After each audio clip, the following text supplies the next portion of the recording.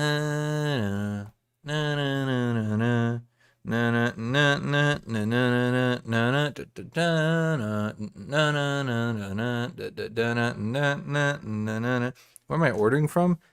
Well, I'm not gonna tell you guys that. That would give it away. You guys would know. It'd be creepy. That's it. Time for Robo-Trucks. Never mind. Shit.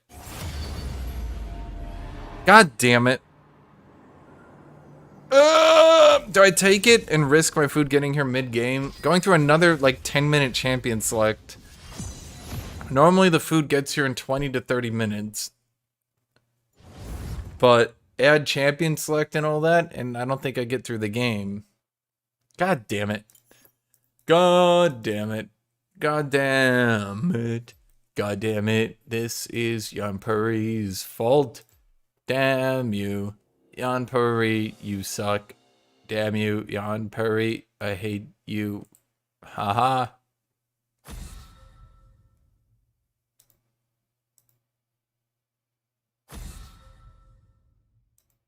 How long have I been in queue for? I don't know, like 12 years or some shit like that. I don't really play the game anymore. I just queue for the game. It's a nice experience. Fuck it, I'm gonna just ban Aurelia at this point. I just can't. I just fucking can't. I would rather be pissed off and lose to this motherfucking son of a bitch fucking Fiora.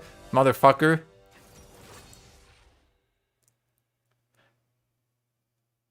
Than have to ever deal with this fucking dipshit motherfucker, fucking fuckity fucking goddamn son of a bitch motherfucker Aurelia ever again in my entire fucking life.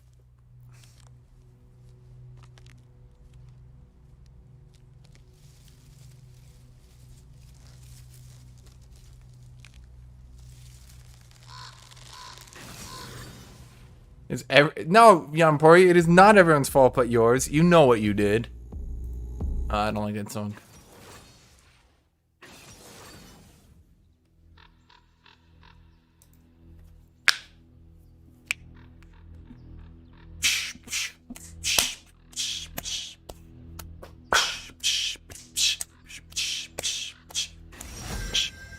Oh, you fools!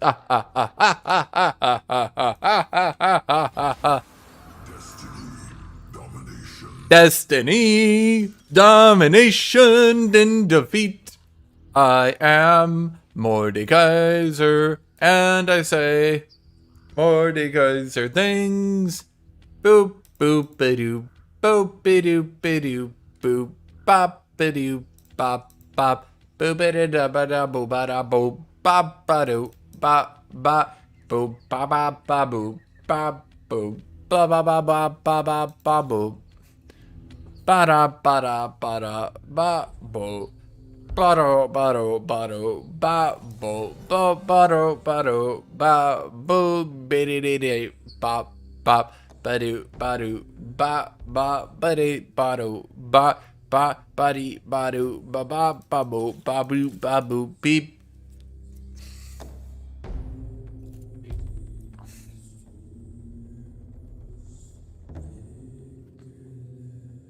I'm gonna do the most exaggerated eye roll I'm ever gonna do in my life.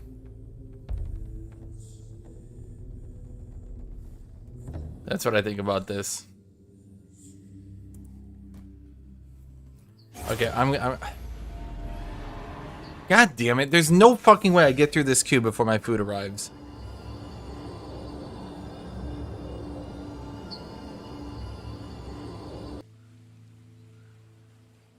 God damn you, League of Legends. God damn you.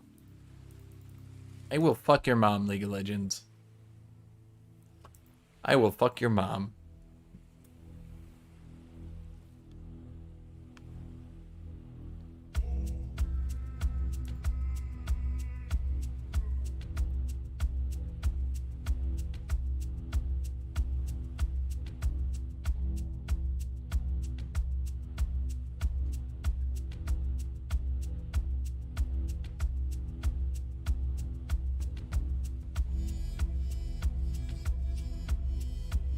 Okay, guys.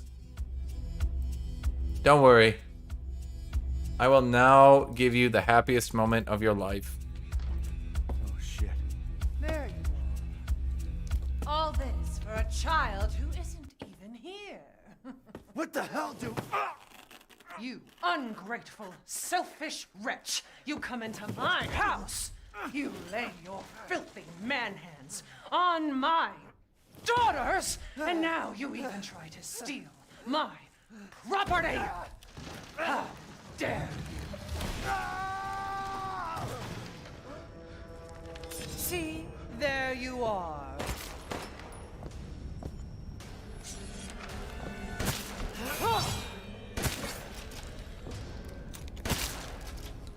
You've done it now!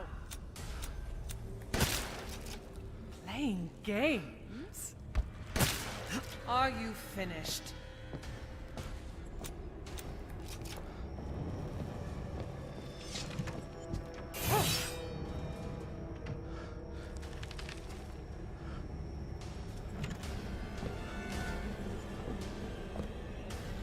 I won't last until You dinner. disgusting outsider! Look forward to what Mother has in store.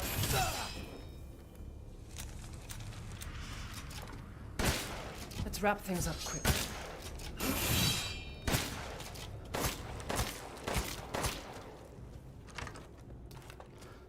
I mean, bullets are pretty damaging. I'm not sure you could survive. Am I seriously 12 minutes in queue?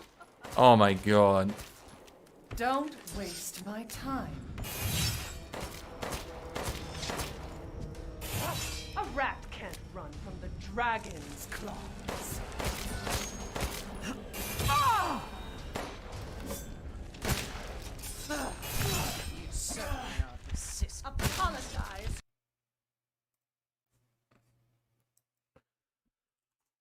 Wow, this is a long queue.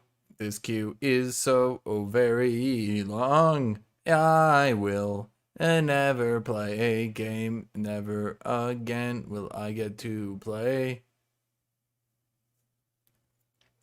Do do do do do do do do do ba ba da da da. Da da da da da da da da da da da da da da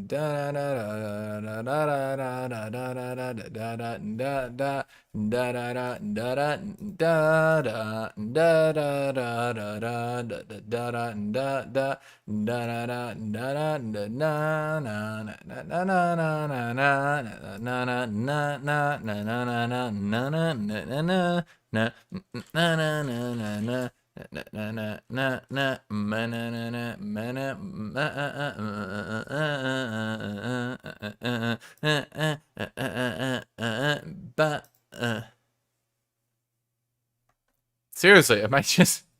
Is my queue bugged? Is this working? I don't know if I even want to take this anymore.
Guys, I'm trying my best to get into a game. Like, I actually am doing my best here. I'm not trolling around. Like, I'm not trying to avoid getting into a game somehow. Okay, I actually am trying to get in this game. I know what you're all thinking. You're all thinking he's trying to avoid getting into a game so he can wait for his food. No, I promise you, this is me trying to get into a game. I am doing my best here, buddies. Also, my order for food got canceled. God fucking damn it. I was so hungry. I am so hungry. I'm going to die. I'm going to die. I'm going to die. They call me Mr. Dead 'cause I am very hungry. They call me dying 'cause I will never eat again. They call me Mr. Dead 'cause I will never get food. They call me Mr. Dead, and I will never get food. They call me Mr. Dying. They call me Mr. Dead. Ba-doo ba-doo bop boo bop bop. They call me Mr. Dead, Mr. Dead, Mr. Dead, Dead, Dead.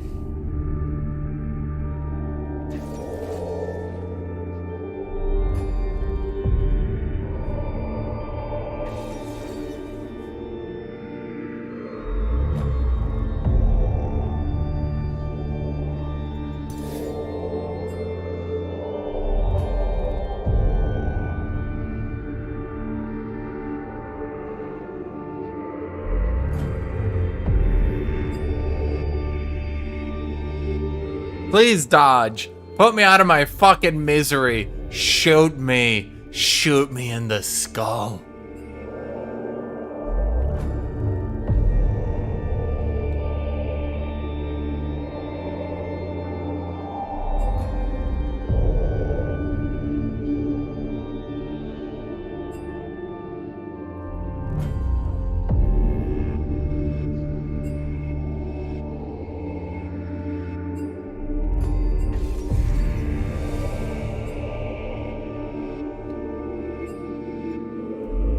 Is bone plating bugged? I don't know, my dude. I just live here.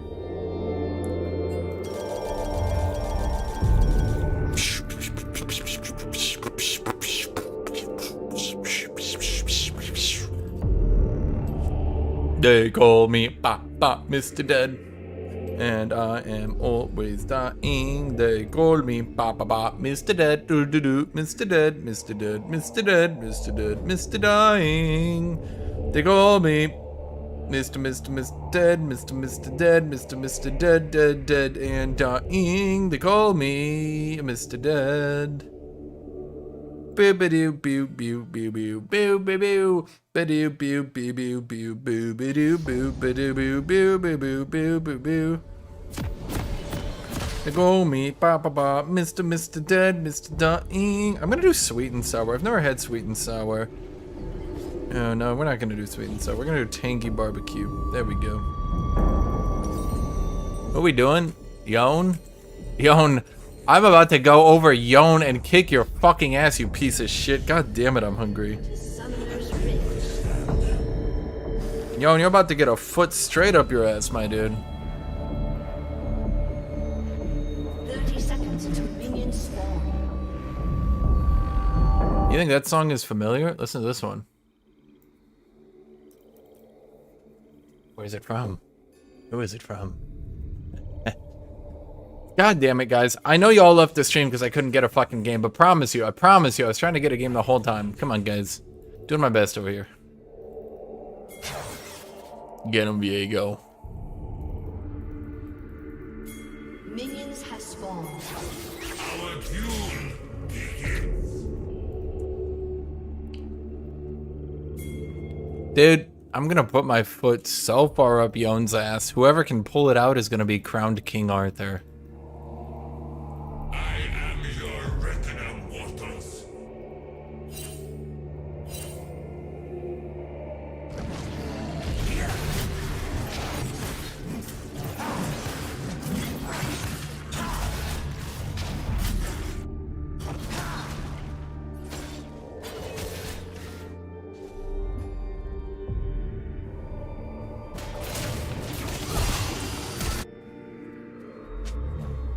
Oh, you're gonna run up and you're gonna use a Q. Do it. Too late. Too late. Hit you with a passive. Come back here. Just take it. Just take it like a man. Just take it. Boom!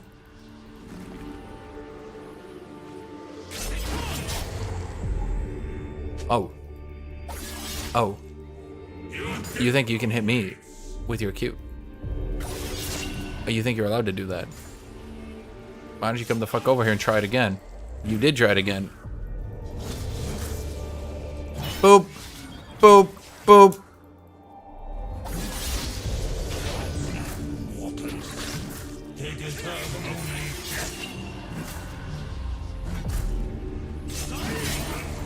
You think you can hit me? Try it. Nope. Nope. Nope. Oh, you're gonna use a potion? Then I'll use a potion, bitch. You can't hit me. Just try it. Just try to hit me. Come on, do it. Do it. Do it. Nope. Nope. Nope. Oh, you idiot. Nope. Nope.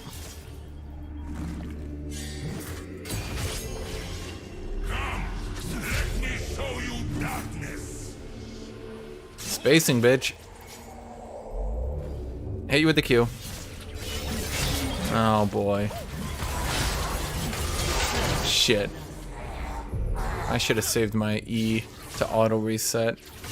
He would have gone flash, but I could have flashed maybe. Good thing that Echo went for the 5 camps into top gank. Yep, definitely a normal strategy. 5 camps into top gank. An ally has been slain. What a normal strategy.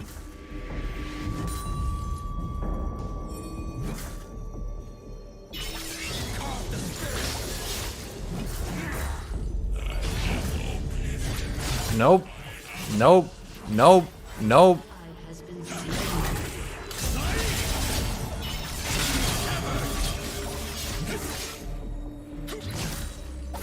slain. Should I kept going for that? I think I should have kept going for that. An ally has been slain.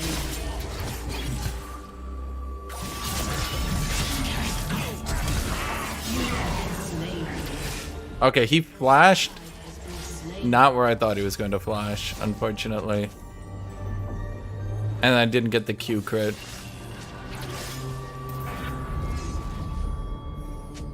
No, I mean, he's got a big advantage off that Echo gank. All the minions in the world don't make up for that. Wait, Draven, can you not just run him down? Well, this was clearly not the play. An ally has been slain. I mean, I was beating the shit out of him really hard, but then Echo came top, and Viego died. And, well, you see, when one team gets a jungler and one team doesn't get a jungler, it makes it quite difficult for me, obviously.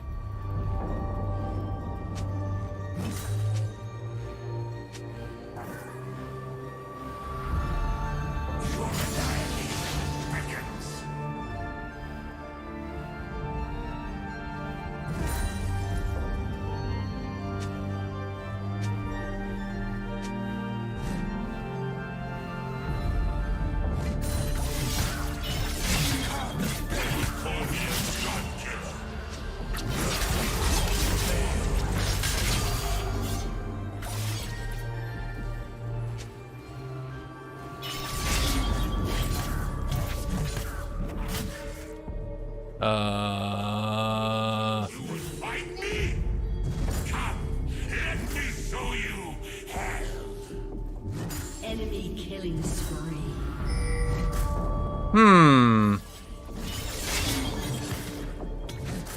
Should my team really be losing this hard?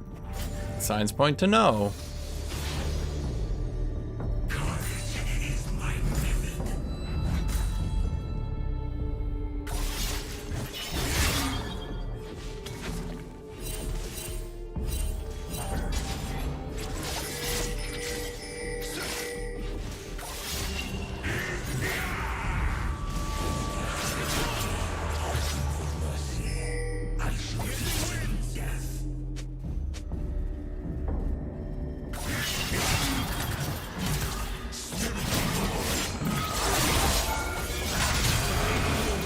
What?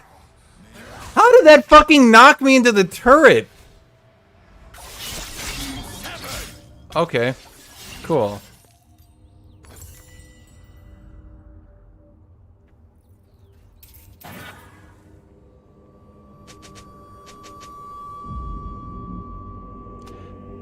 We could just gank top like normal human beings.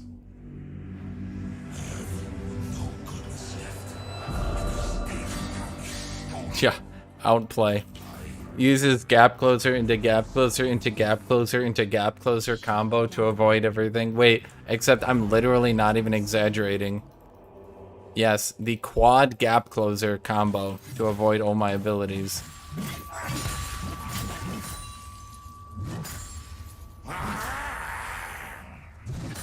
Storm of blades.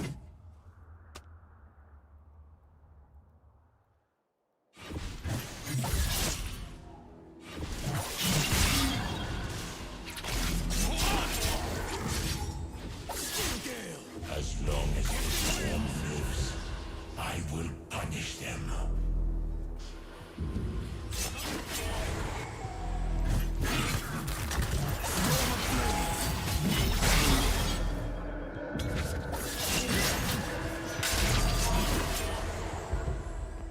I beg for death. Now I am its prey.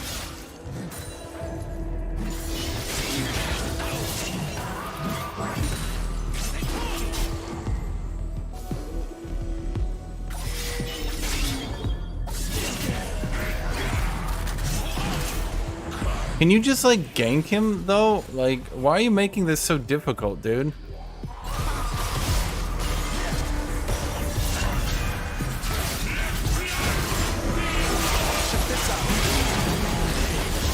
You had ult the entire time too.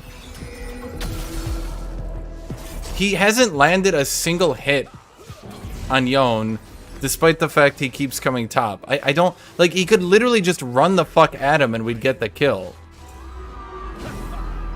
And yet he can't do that much.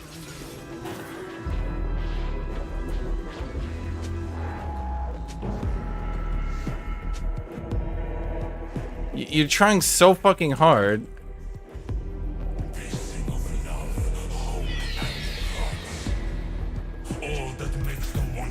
Like,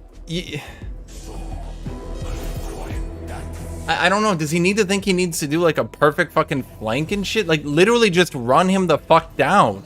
Literally just run at him.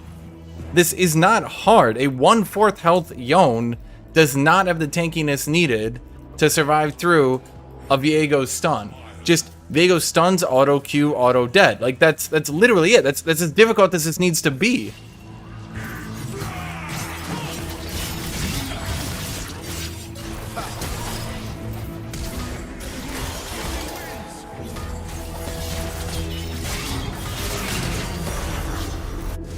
God, I wish jungle was nerfed. Whole fucking season of jungle difference.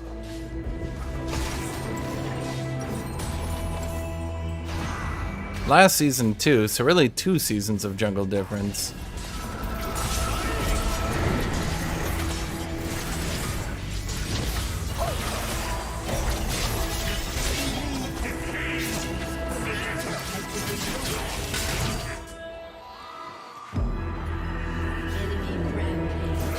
Like, legit, just fucking nerf their XP growth. Like, I don't know why this is so complicated for Riot. They out-level the laners. That's what makes them so broken.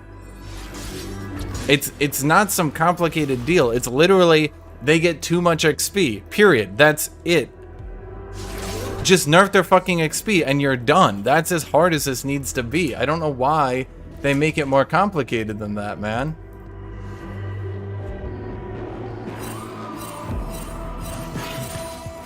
No, a jungle should not be able to gank me at level 4 when I'm just getting level 3.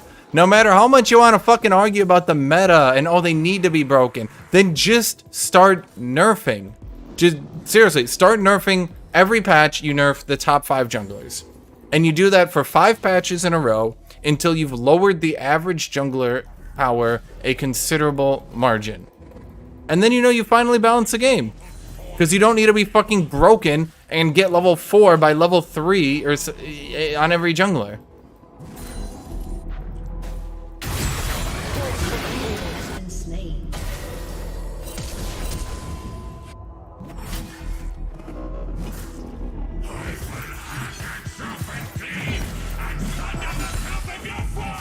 An enemy is unstoppable.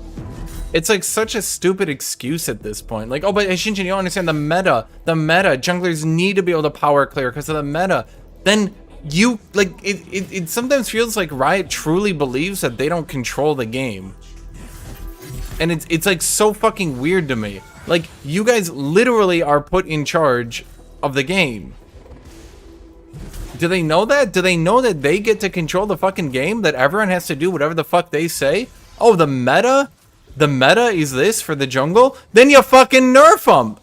That's as complicated as this needs to be!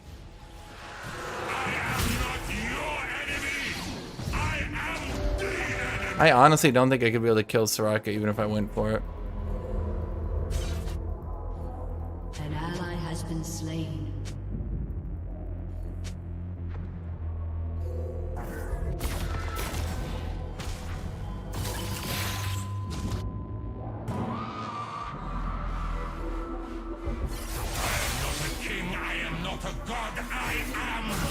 It's like when they started chain buffing the fuck out of Lee Sin because they're like, oh, junglers need to be able to power farm because of the meta. Lee Sin's E is going to need to be a lower cooldown so he can clear faster.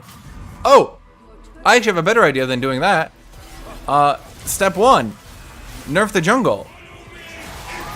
Step 2, you're done.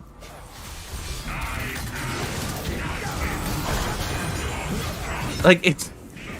Again, it truly sometimes feels like they don't understand that they're in charge of the game. If you run the game, if you design the game, you're totally allowed to just fucking nerf junglers that are clearing too fast and dominating the meta. Challenge me, mortals! I am here!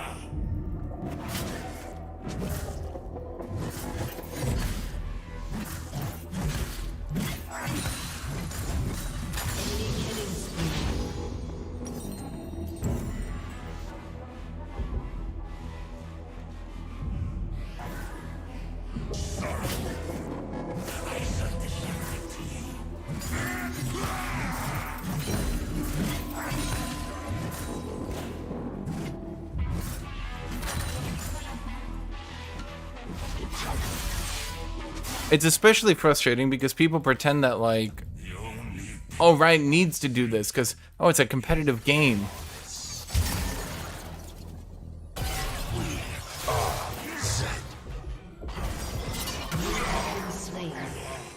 It doesn't fucking matter if it's a competitive game. Like, it literally has no bearing on the game. You just start nerfing every jungler, every patch. Every jungler, every patch. The top 5 junglers are who? Who are the top 5 junglers right now? Lee Sin, Jarvan, Kayn, Graves, Echo. Nerf all 5. Next patch, it's Kha'Zix, Viego, Nidalee, Xin Zhao, and Shaco. Nerf all 5. Next patch, Diana, Talon, Kindred, Evelynn, Zac. Nerf all 5. You do that every single patch. Eventually, you'll get junglers down to a reasonable tier of power where they aren't just fucking destroying the game.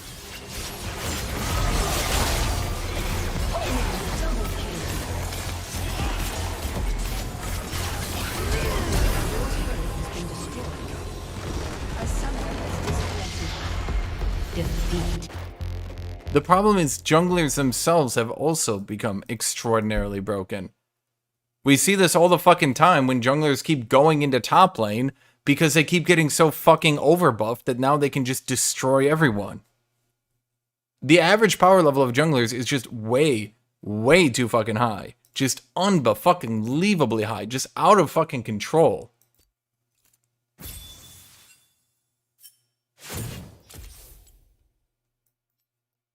Yeah, that's pretty much what I expected.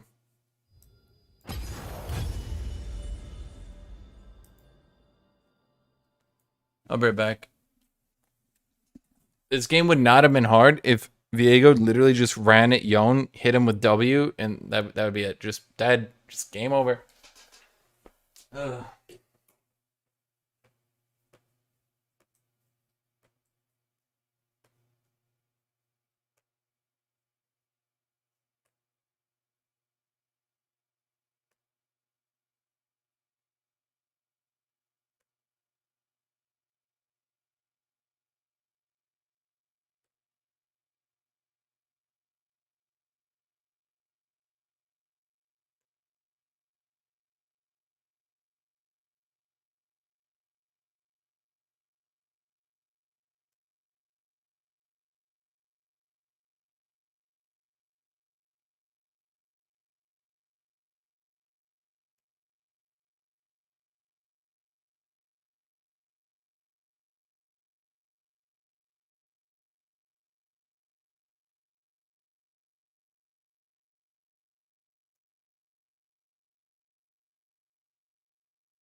Hold on. Need you.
Yay, League of Legends, the shittiest game in the world. What's my LP down to? 26. Great. Down to 26 LP. Still never lose lane.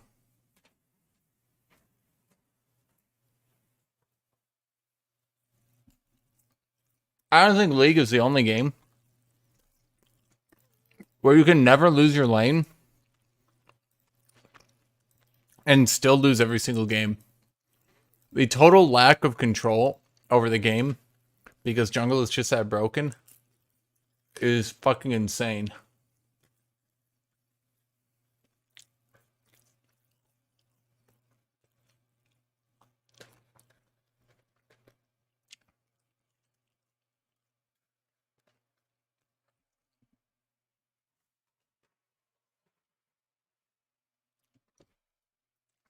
Like, it's just, like, it honestly just isn't fun.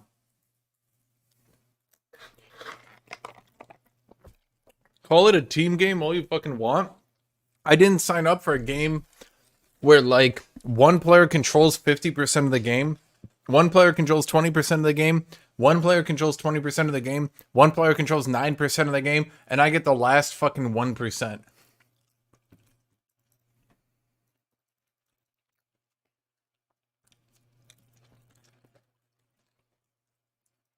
Like, I'm a fucking cheerleader on the sidelines.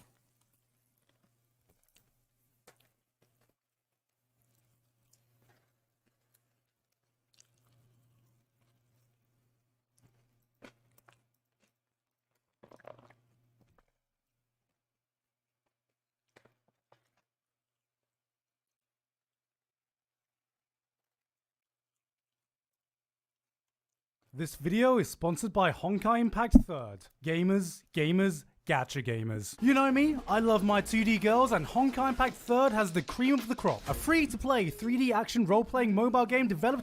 Sorry, what does this word mean? I've never heard this word before as a gacha gamer. New players to join the game now. In between all the games, let's get on with the video. The Fate series is one of the most expansive franchises in all of anime.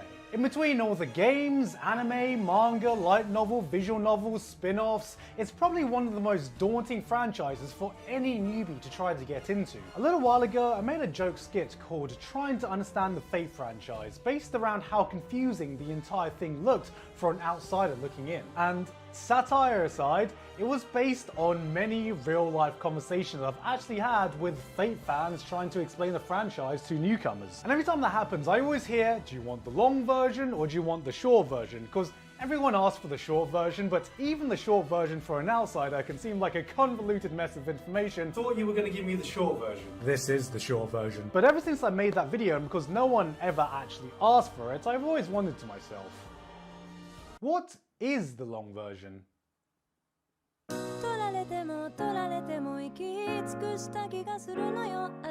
The Fate franchise fascinates me. Originally created by Kinoku Nasu, what started as just a single eroge visual novel has turned into a multi-billion-dollar franchise with more media than any sane person can wrap their head around. I mean, just look at all this shit. Can you see how many there is? There's at least 5. So it can be easy to forget how and why people became fans in the first place, that many newcomers may even forget to ask, what is Fate even about?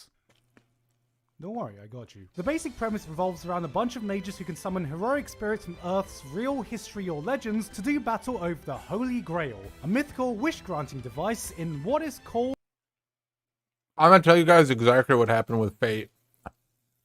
If Fonika's around, he'll tell you better, but I'll tell you exactly what happened. So basically, okay. Fate started as a series, right? And then he like wrote a plot and everything for it, and it was supposed to be like a good story and all that. And then the dude's friends were basically like, if you don't put porn in there, it won't sell in Japan. And he was like, are you serious? Like, I wrote a really cool story, and they're like, if you don't put porn in there, it's not gonna sell in Japan. So he shoehorned in porn into the visual novel. And the problem was the porn and the waifus ended up being practically more popular than the story. So the interesting story started taking a back turn, and the series started to become about churning out waifus. Towards the Holy Grail War. Basically, it's a bunch of mages spending all their V-Bucks to organize the ultimate Fortnite, Apex Legends, fucking Minecraft, Hunger Games, Battle Royale between all your favorite people from history and legend to create the ultimate showdown of ultimate destiny. God, I hope my audience isn't too young to understand that reference. And the Holy Grail War is just basically Nasu going, "Wow!"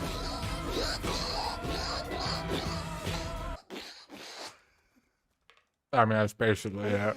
Let's just cut the video there. That's all you need to know about Fate. However, the background and lore of the entire Fate universe is unimaginably deeper than that. So much so that every single spin-off, anime, manga, novel, every single piece of Fate's media takes place in a coherent universe fitting somewhere on a grand timeline, which is also shared with Nasu's other works, creating this grand universe known only as the Nasuverse. So you know what I thought would be a good idea?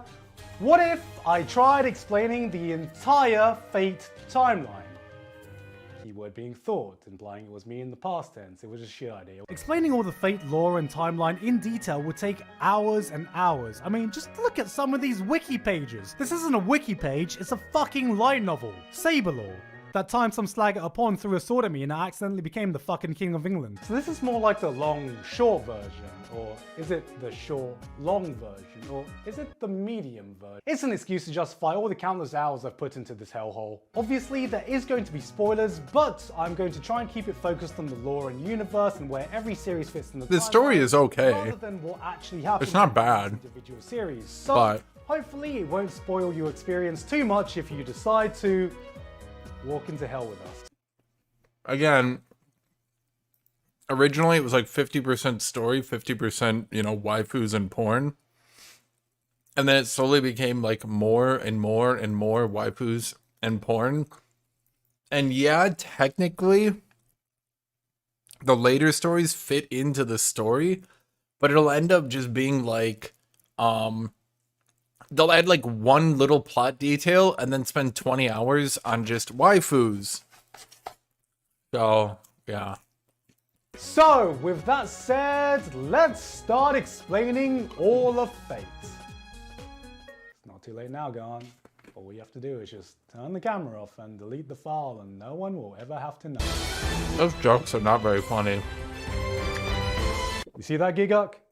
That was Giguk 3 months ago. I've been putting off filming this for 3 fucking months. Just kill me now. Oh, 3 fucking months. This is my dissertation all over again. Hello and welcome to my TED Talk. To be introducing the Fate timeline, I'm going to be cosplaying the most powerful servant in the history of the Fate timeline. Steve Handjobs. But before we get to the Fate timeline, there are a few core concepts we need to bang out first so everything makes sense. Firstly is Akasha. See, Fate exists in this grand world of magic and mages where you can summon heroic beings from the past, present, and future, and all of this derives from Akasha. What is Akasha? See, Akasha is this metaphysical place that exists outside of time. Well, okay, that's actually not very important to know. He's just over-nerding it at this point. He's just trying to make it sound more complicated so he sounds cooler.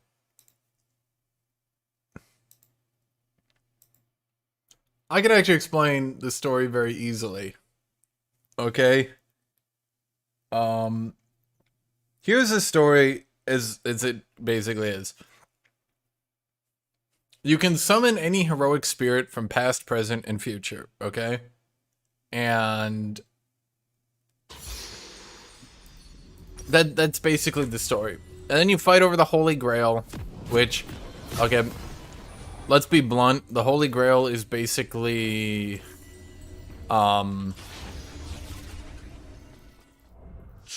Into this existence. what's the other way to put it? Entrapped by endless life.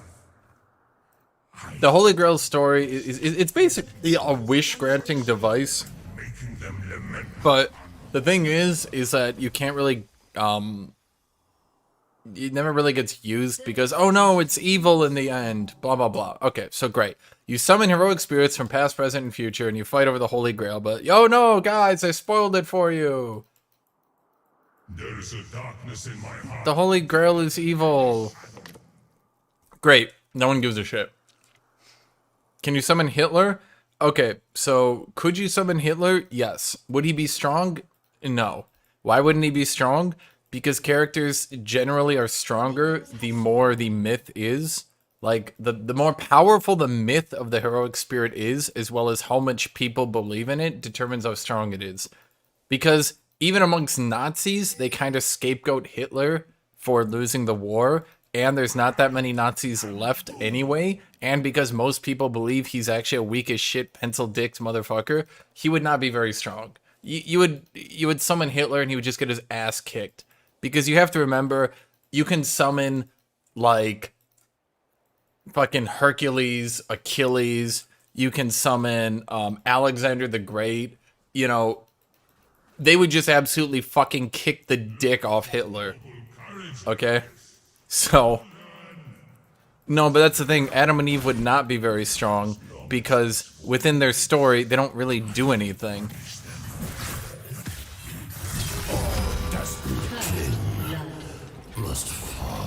So they would actually be pretty weak on their own story. So for example, if you summon Vlad the Impaler in Wallachia, he ends up being extremely powerful, because you summon Vlad the Impaler in Wallachia. Or if you summon Hercules in Greece, he would pretty much win automatically. If you summon Alexander the Great in Greece, he would pretty much automatically win. Okay? That's kind of how this story works. Okay, so the basic concept for this story is that, and I'm not gonna try to go into the waifu. So Guy's waifu summons a character that he feels a special attachment to, and the guy wants to be heroic and just and blah blah blah blah blah. And he eventually learns, oh no, waifu's heroic spirit is me from the future, and he wants to kill me in the past so that I can't become him because he hates himself. And it's kind of interesting, and it's like, I just spoiled the entire series for you guys, by the way. It's kind of interesting the way they reveal it, because you're like, you know, they always keep mentioning past, present, and the future, but you never really think that they could be summoning the same guy from the future. And then he tries to kill himself from the past so that he can't become himself because he doesn't like himself. And yeah, that's...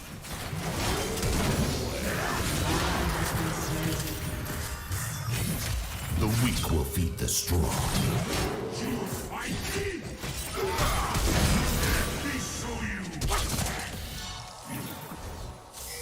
You have been slain. Executed.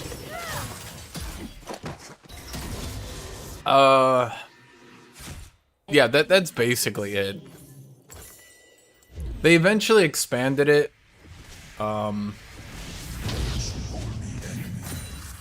Vlad the Impaler was Romanian? No, technically he was Wallachian. Which would have made him one of the Vlach people, by the way. Vlached? Technically not Romanian.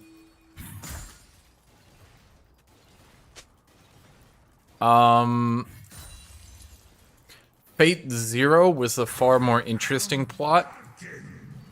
Fate Zero was actually super cool. Honestly, I would recommend everyone watches Fate Zero. Even if you have literally no interest, it gets waifu'd a little bit, but it's the least waifu'd of the stories, and it has the most interesting characters, and it has probably the best, I want to call it philosophical arguments, because normally there's like a philosophical argument where the main character defends themselves, and they're like, no, I will do this because it's just, and then people are like, no, you are dumb, and then they defend themselves, and then everyone's like, I realize that you're right. But in Fate Zero, they have a philosophical argument, and the main character just gets fucking anally destroyed. And everyone basically just goes, no, dude, you're just fucking wrong. Like, you're literally just wrong. Yeah. It also has some of the most interesting characters and stories and blah, blah, blah. It doesn't tie to... Like, it tries to be a prequel to the main series, but it's mostly doing its own thing. I think it's on Netflix still. But yeah, Fate Zero is, like, legitimately good. I would very much recommend Fate Zero. Patience, AATROX, patience! Your freedom An enemy has been slain. An ally has been slain.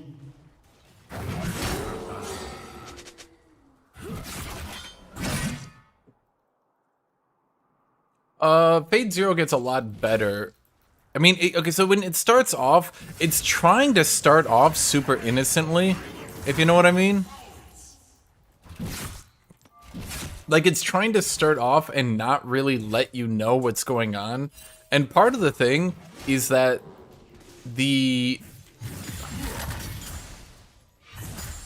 so you've got two main characters, right? And the problem is eventually throughout the series, you're going to learn that they're extremely opposed to each other. Like, to an insane degree.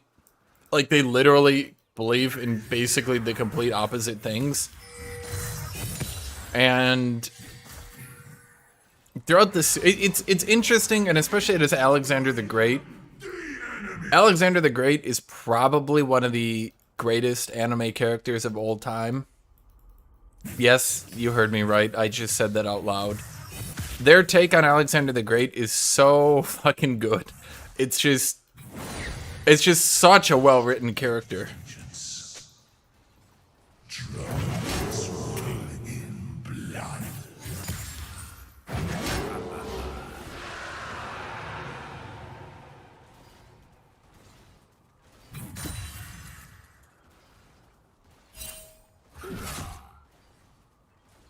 Well, okay, let's be honest. Fate Zero, like, the Fate series as a whole is way too heavy on fan service. Like way too heavy.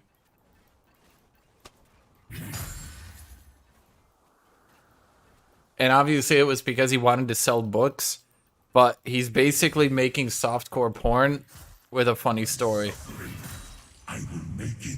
Well, the reason why Arthur is kind of a funny character in the prequel is because you basically have... So the prequels are written... Fate Zero was written by someone entirely different, and he basically just disagreed with the original story. So he literally has a point where all the characters go up to argue philosophically to Arthur, and they just straight up are like, no, you're a fucking idiot, here's why. And not just here's why, because we're evil. They were like, here's why, and here are some legitimate arguments, and let's sit down and talk about this. And they just fucking shit on the original series. They just take a fucking dump on it, philosophically.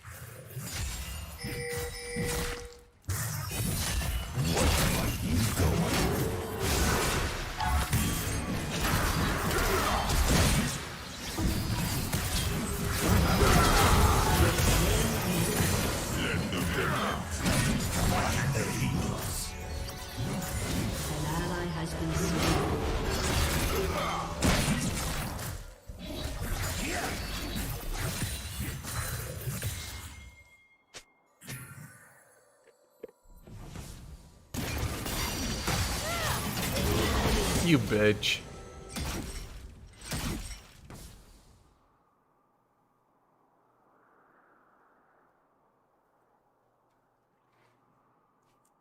Well, the thing that also makes Alexander the Great so nice is that, Double kill. I'm gonna spoil it for you motherfuckers. If you actually want to watch it, go ahead and mute right now. But the thing that makes Alexander the Great so amazing is throughout the series, he wants to win, obviously. I mean, that's literally the thing, right? But throughout the series, he gets closer and closer and closer to realizing he literally can't win. And the reason he can't win is because, well, I mean, I won't spoil that, but basically,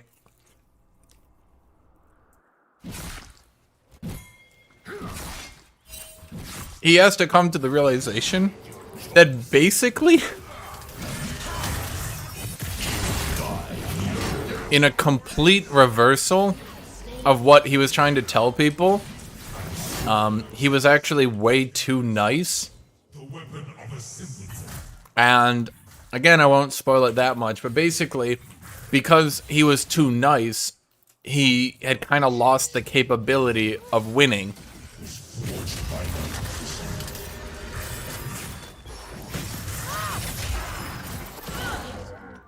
And I mean, it's really well done. Don't get me wrong.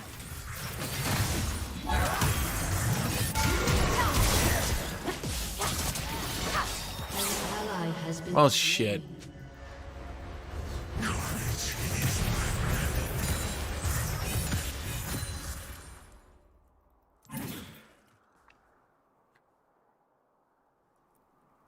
Sorry, wait.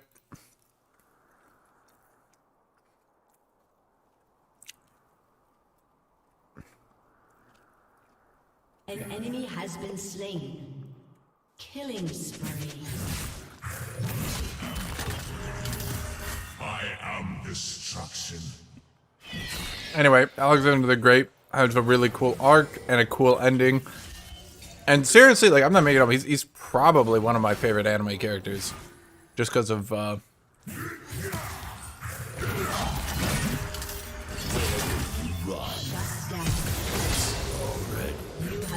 Man, that W buff really helped me there, actually. The axe suited you, Darius. The weapon of a simpleton. Destiny awaits! That W buff seriously won me that.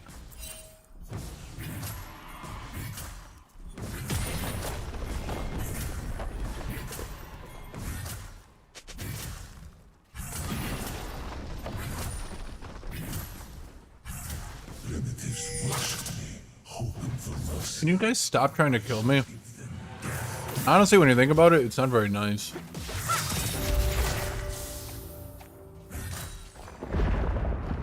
Plus, you just got your ass handed to you. What are you doing?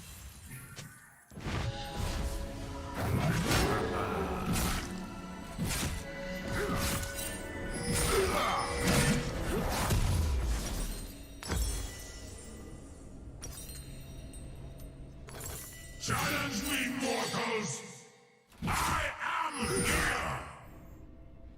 W cooldown got lowered from 26 to 20. That's how I was able to double W the Darius there.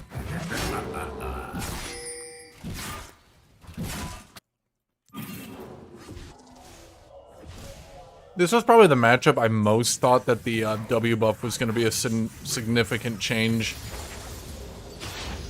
Turret plating will fall soon. Because it went from being a longer cooldown than his pull to being a shorter cooldown. And yeah, I have a very large item advantage on him, so don't take too much stock into this. But it definitely does impact things. I will end.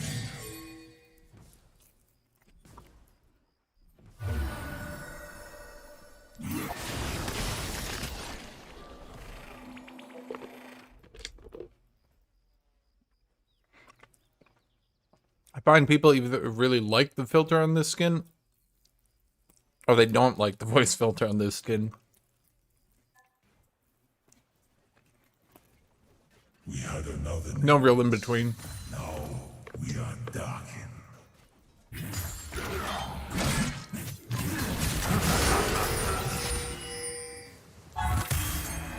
Let blood be our sacrament.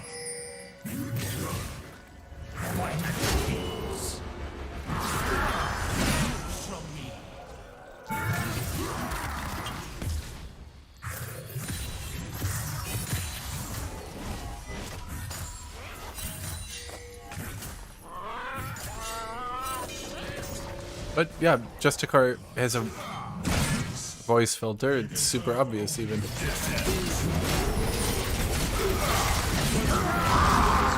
Oh, okay. Shut down.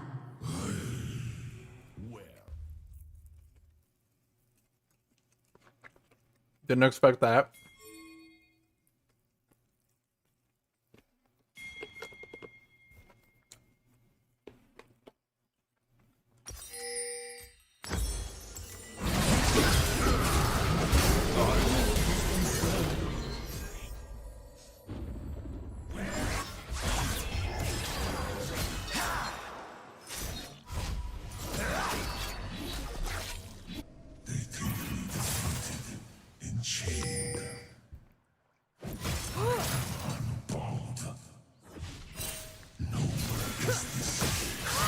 If he stunned Cat, he could have stunned, autoed, ult, auto, W, gotten the kill.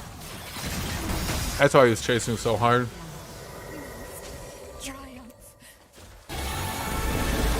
Basically what I just said.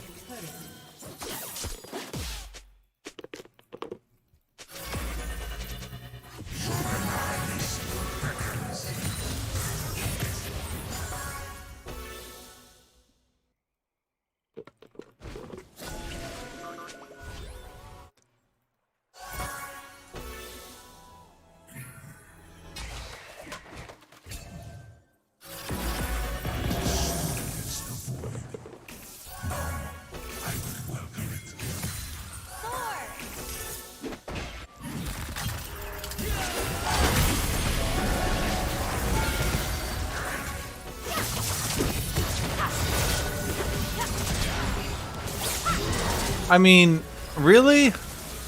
Is this a real champion? Sometimes I wonder.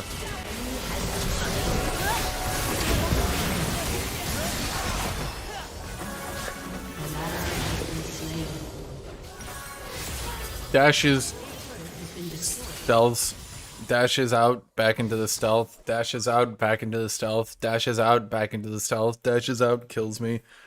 I'm just sitting there like, I get the one escape move. It moves me about this far. Eh. So I may split your shoulders from your spine. My movement support is pretty broken. Yeah, I know. Yeah, I know. I know, my dude.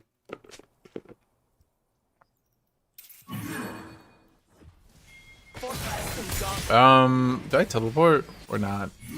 I mean, Viego's not there, Cat's not there. A little bit of a sus, if that would be a good idea.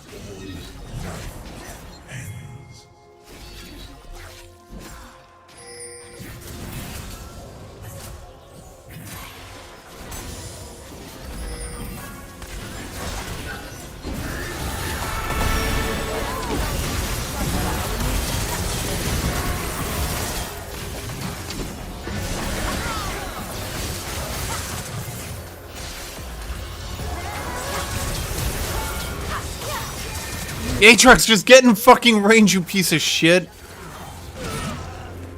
Enemy double kill.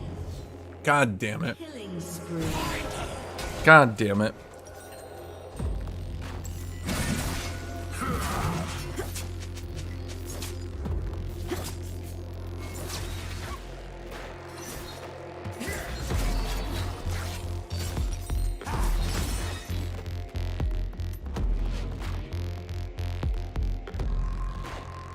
Oh, it's been another one of those games, isn't it? Where Darius is just too fucking weak. But he wins anyway.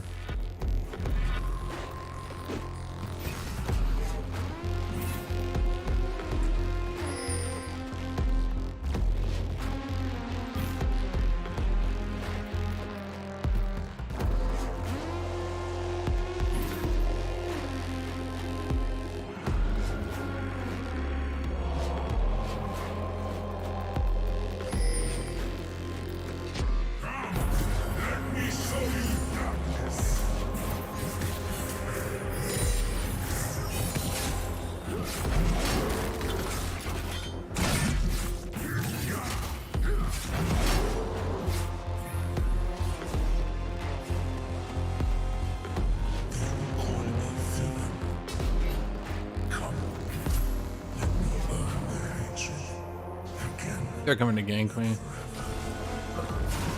5 of them.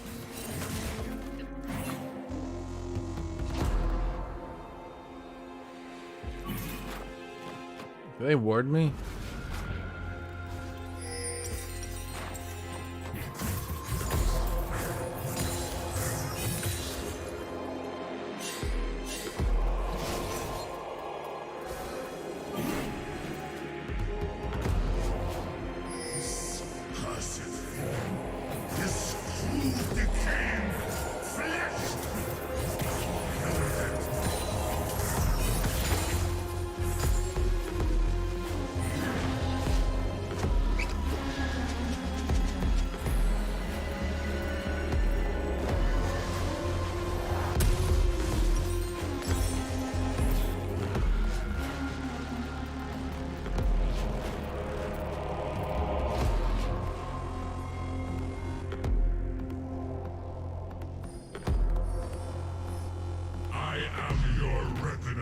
portals.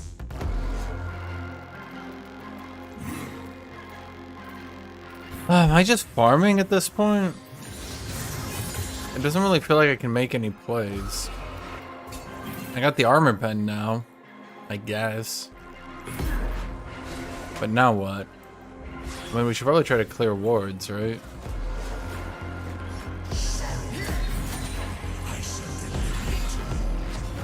Oh, we do have 4 of us here.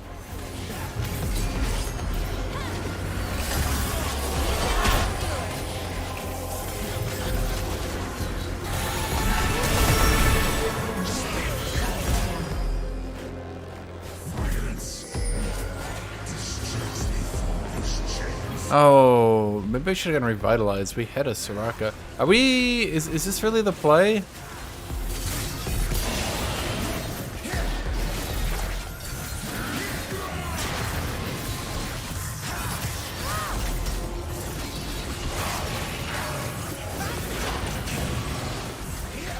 I think we back out. I'm kind of a little bit low.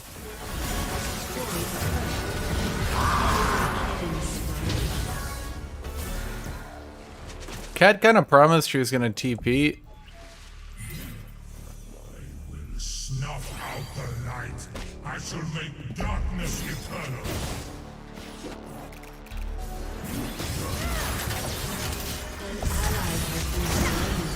That's my damage with Cyrilda's.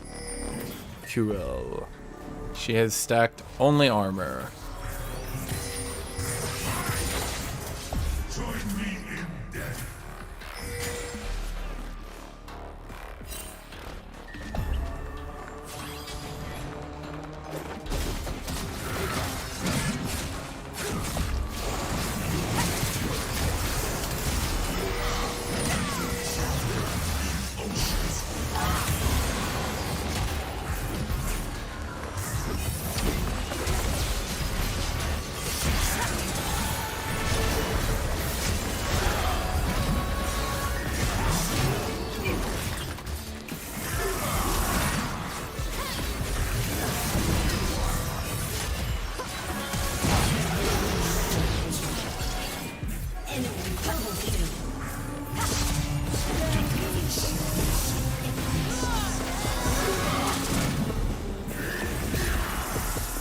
Okay, I feel like I'm landing good damage here. It just doesn't appear to be doing anything.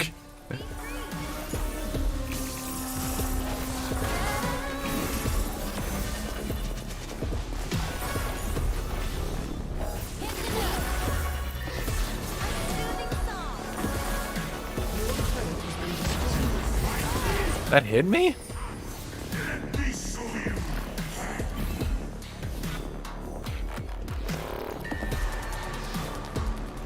Yeah, this is my damage, and I have a Cyrilda's. So, yeah. Yeah. I think Ninja Tabby was still the right call to beat the shit out of Darius, but wow. We are not really getting anywhere, are we?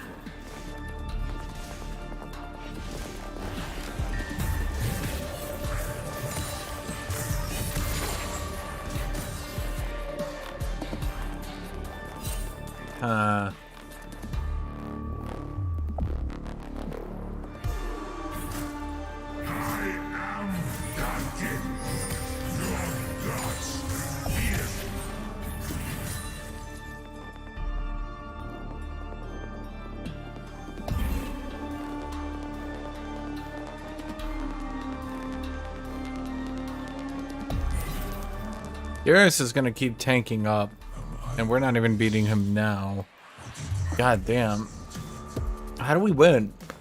I don't do nearly enough damage, and no one else is really doing damage either.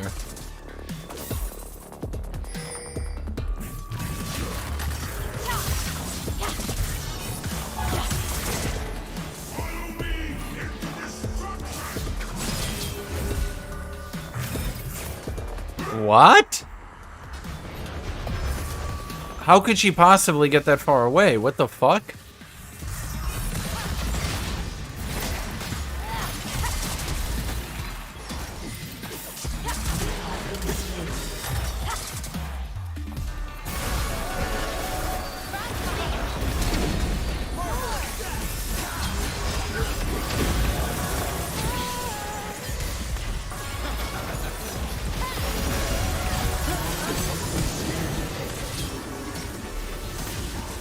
How are we losing to a Sejuani this hard?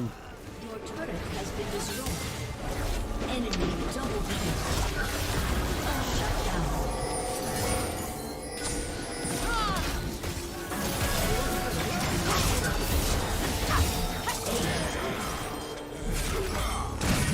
Leave no walls for them to hide behind.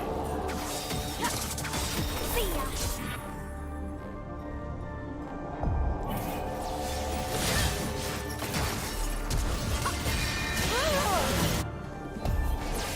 Shut down.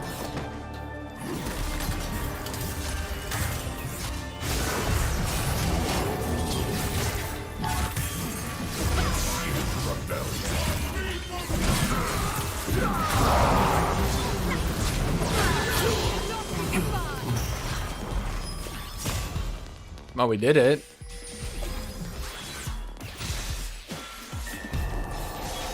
So that was neat, I guess.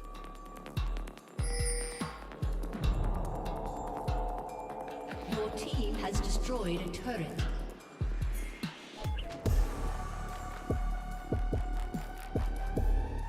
An ally has been slain.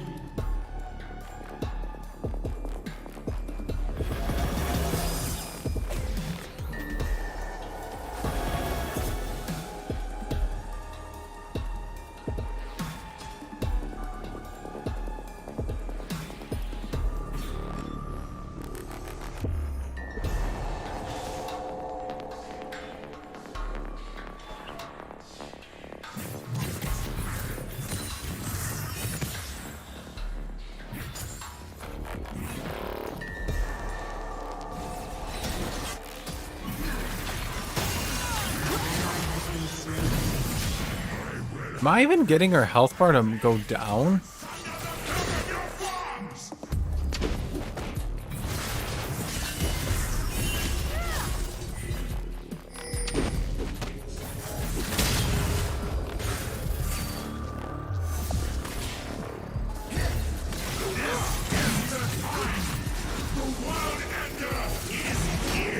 You know, you'd think I would eventually be hurting people.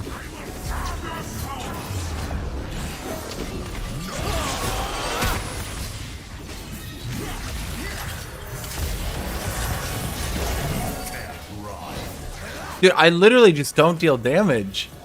But I have Cyrilda's. I'm just not... Like, people are not taking damage from me.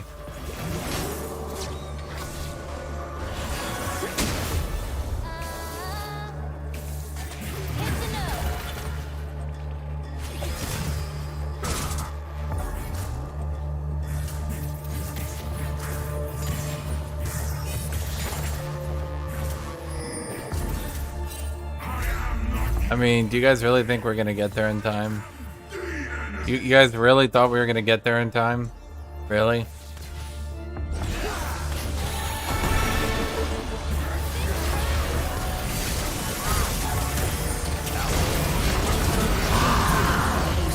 Yeah.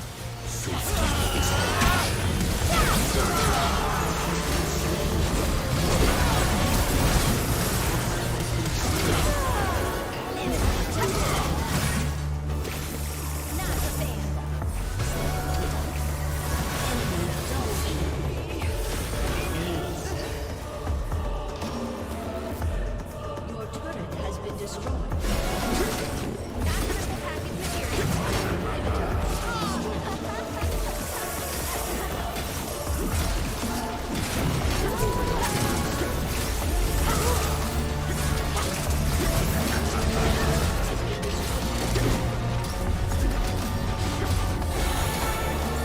I feel like Amumu is kind of retardedly overpowered right now. Just me?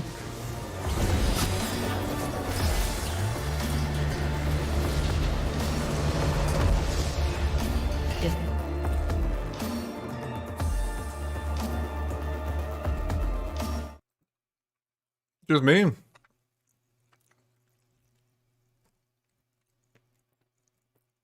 Like, every game I've fought Amumu, he's done this every single time. He literally just turns into a chain stun bot that just kills everything over and over. and there's no escaping, and there's nothing you can do. He just runs everyone down over and over and over and over, and he's too fucking tanky, and you just get chain stunned. And anytime he's got ult, you're just fucking dead. Q, ult, Q, you're dead. The worst part is Q, ult, Q literally times together. So you don't even have an escape. Like, what the fuck were they thinking? Time and dimensions that is the source of all events and all the souls in all timelines, and I like using big words to make me sound smart. Basically, everything that's ever happened and everyone you know, you can thank Akasha for it. 2020 as a whole? Thanks, Akasha! The Chad himself, Chug Jug's Fortnite remix? Thanks, Akasha! The one time in class you thought you had a silent fart, but you ripped out a fat one and everyone heard it and stared at you, and your brain still reminds you about it every time you were about to sleep? Fuck you, Akasha. So instead of wibbly wobbly, timey wimey stuff, this is more.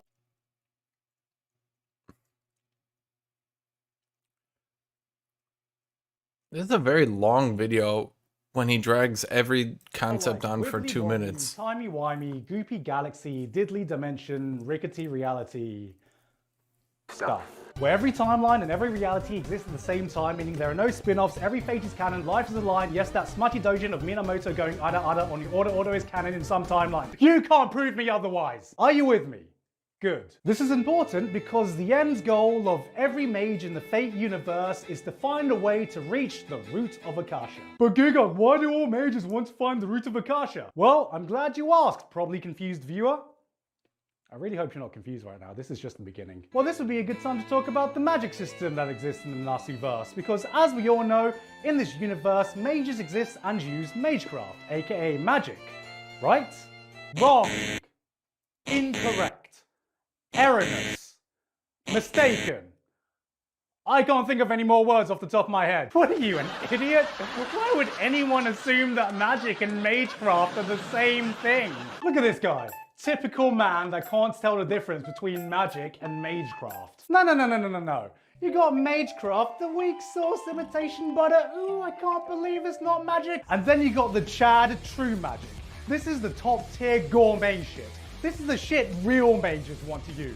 The kind of shit Gordon Ramsay has to taste off and goes, finally. Some good fucking Magic. But this premium shit can He just, like, we've gone over one concept. It's been 1.5 minutes. It just goes, like, I don't...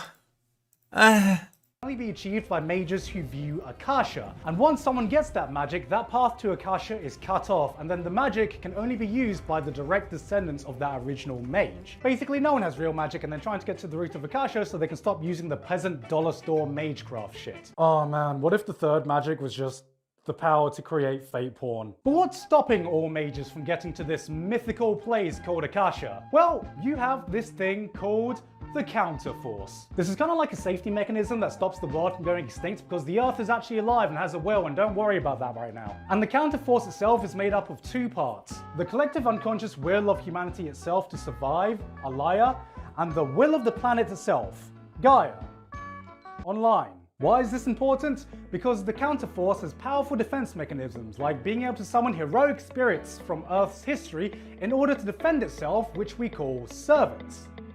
Sound familiar? I understood that reference. So it'll intervene anyone trying to get to Akasha, aka the goopy galaxy timey-wimey place, and mages have to find a way around it. Are you with me? Are you with me? Good. If you're already confused, may I introduce to you the phrase everyone in the Fate fandom holds in the highest esteem as the holiest words in our gospel. Don't worry about it. Why is the cast of Fate Stay Night sharing a nice wholesome meal instead of trying to brutally murder each other? Don't worry about it. How do reality bubbles work? Don't worry about it. What is the moon? Don't worry about it. No, please don't worry about it. Please don't ask me what the moon is. I'm not gonna fucking talk about the moon! To recap, you have Akasha, the timey-wimey... Is he doing that moon joke? You guys ever seen that? What do you call it?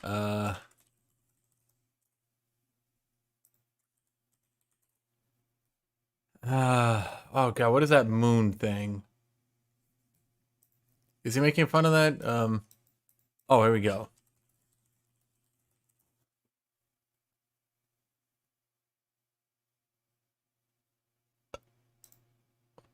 Is it this one?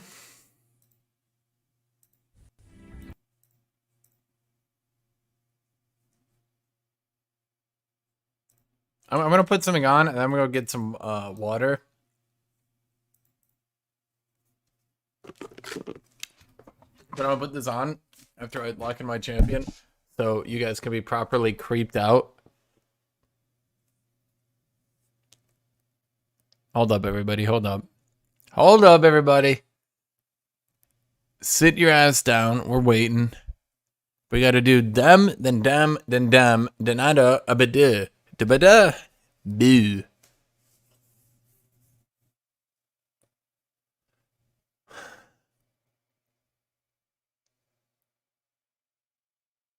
You guys ever do? You guys never did.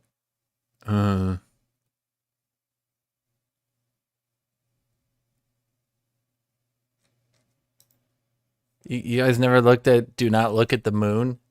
Anyone ever do Not Look at the Moon? We're gonna do Not Look at the Moon. Okay, it's super creepy, so if you're easily creeped out, like not even joking, you should probably not watch. Not even joking.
So I gotta choose my champion. Am I against Vladimir? Did they pick Vladimir?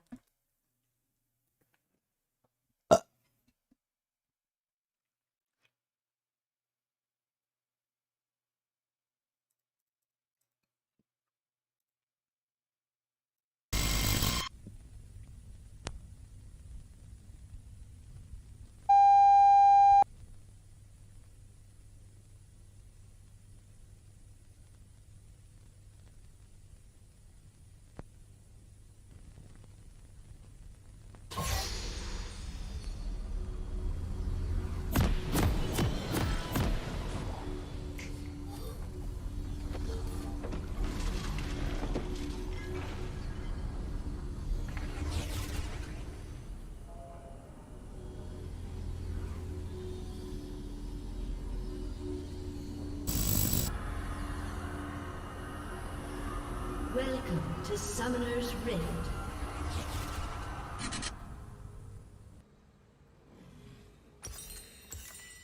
What are we doing, Vladimir? 30 Oh, seconds until great. minions spawn. I went armor. Do not obey. I cannot lay down. I will be the ender of all things. The W buff should affect this matchup pretty heavily, actually.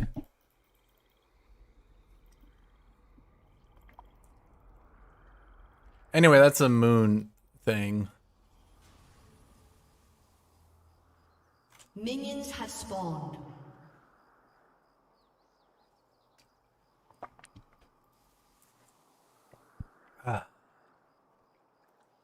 Tasty.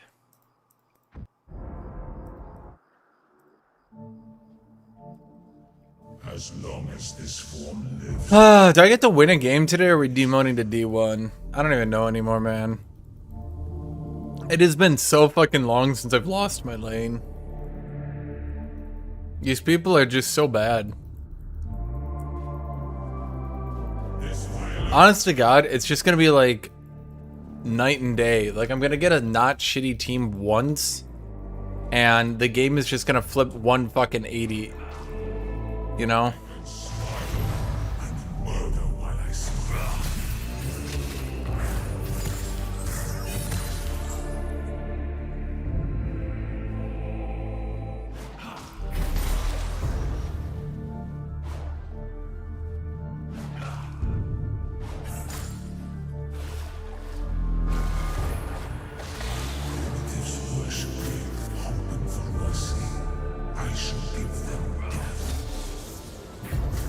I don't think I've ever had a string of bad teams as bad as these people. Like,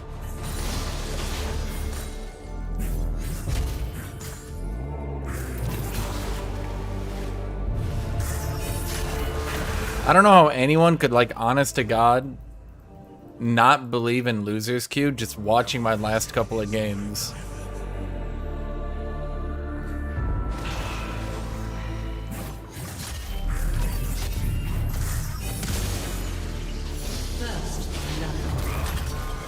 Of course, I mean, Vladimir was in front of the cannon, but the cannon existed, so why should it not hit the cannon?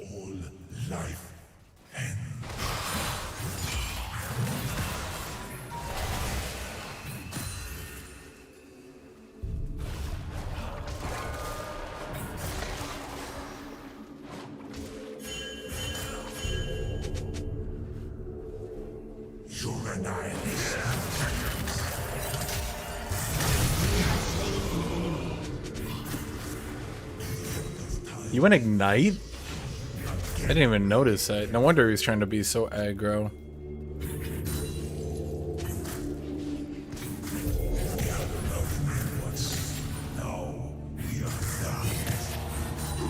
ally has been slain. An enemy has been slain.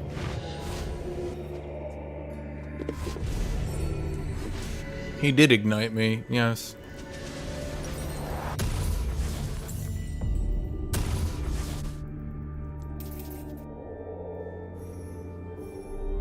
Dude, I just don't even lose my lane ever anymore. Like, it's just so funny. I've D-ranked so hard. The people I'm fighting just...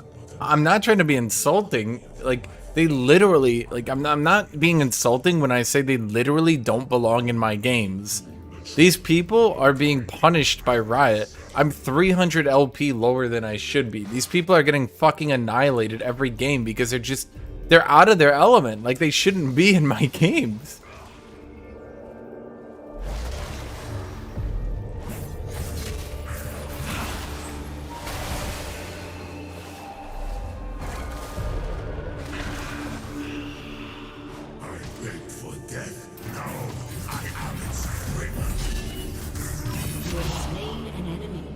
Yeah. Yeah.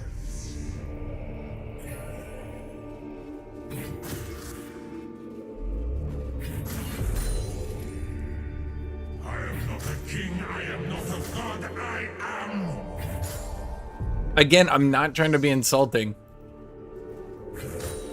It's like, I just don't belong against these people. This is like boring for me. I just need to think, how do I play? I'm basically just doing damage rotations on them. Is the right way to think about it. Oh shit. Double kill. Okay.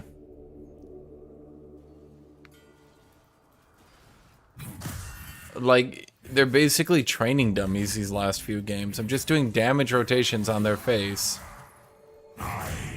And my team just doesn't know what to do. Yeah, basically, that's one way to think about it. I'm literally being forced by Riot to smurf. Because it's just fucking...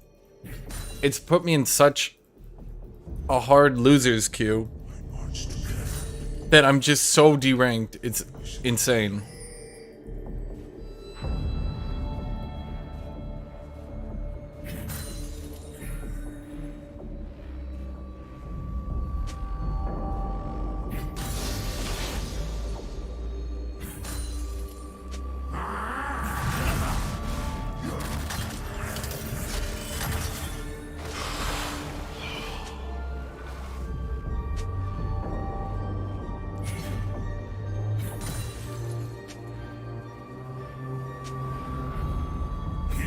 Have you seen me today, dude? I've gone like 10-0 like 3 times today, and I've lost every single one of those games. Like, I've been having some of the best games of my life because these people are just not on my level. Like, again, I'm not trying to be insulting. I'm just saying, like, I was 300 LP above a week ago, and just by these fucking loser queue games, I just am being put with people that just don't, they don't know how to play against me. The only time I struggle is Aurelia, and that's because she's the biggest LP fucking boosting champion.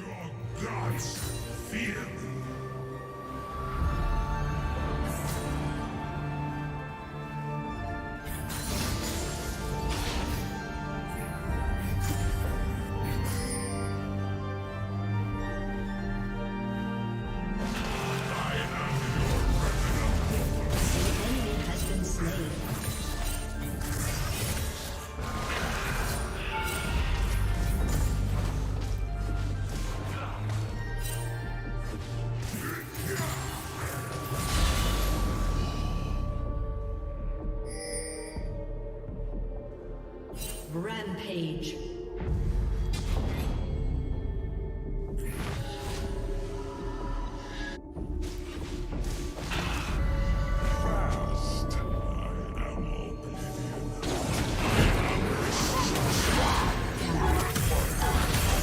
Killing spree.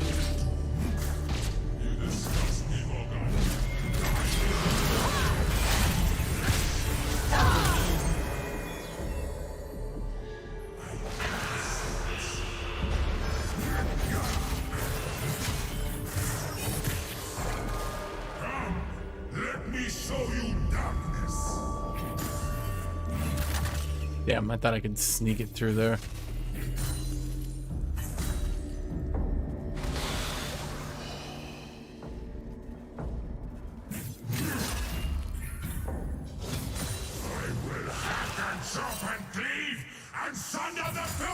Well, we know Graves is behind me.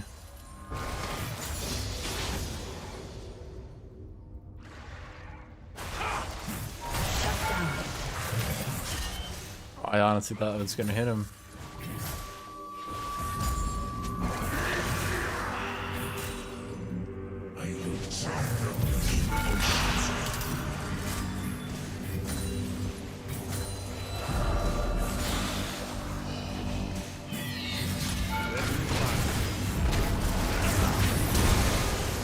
This Vlad just doesn't fucking fool ever, and it's throwing me off so much. Like, I've never met someone who just doesn't pool, ever, for any reason. It's like, what the fuck, dude?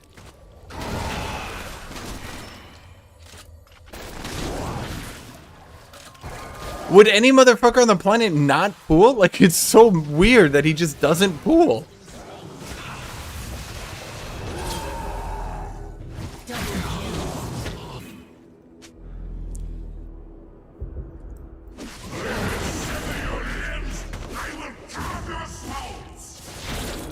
He's in my head. It's like he's too dumb to be smart.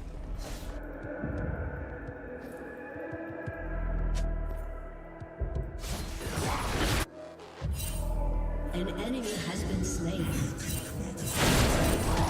Your team has destroyed a turret.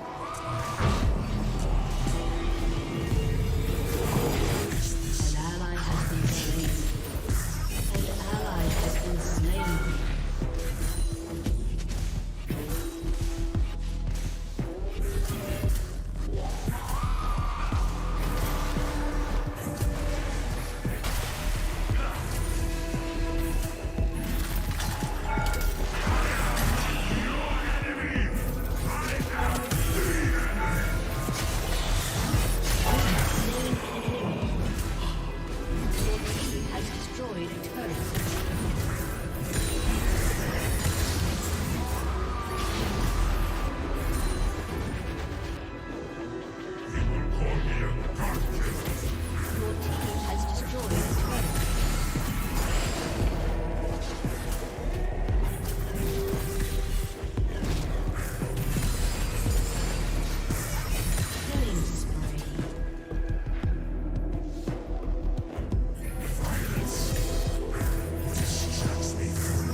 I'm practically not even paying attention anymore, man.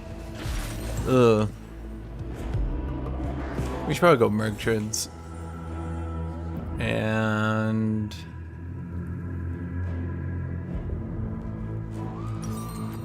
Enemy killing spree.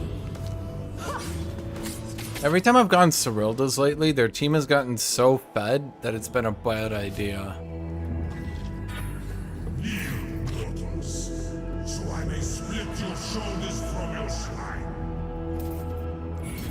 I think the problem with Vladimir is that people okay, so here's my opinion on why Vladimir's win rate has always been much lower than it should be. I think Vladimir gets the impression of being a low skill safe first pick when he's not. And so a lot of people pick him to get a low skill safe first pick, and that's not what he is.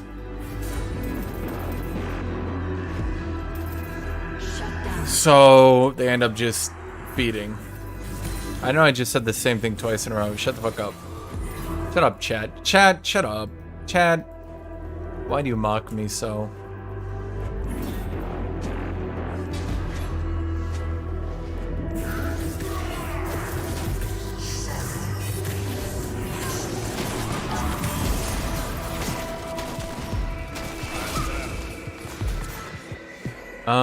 Who's doing the damage?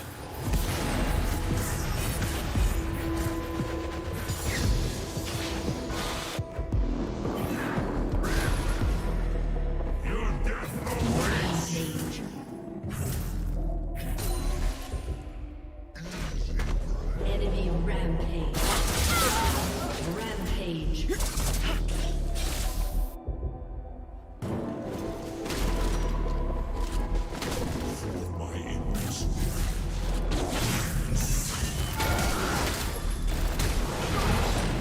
Unstoppable.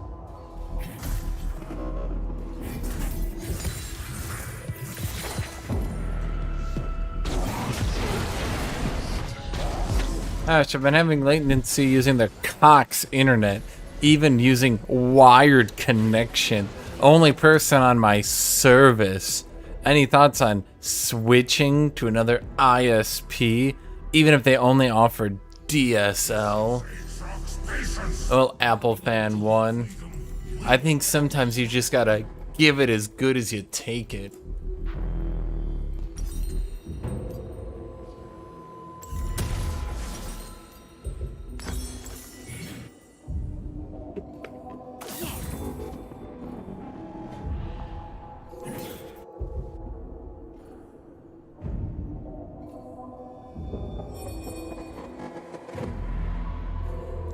Their screams will be like the soothing hum of insects and dust.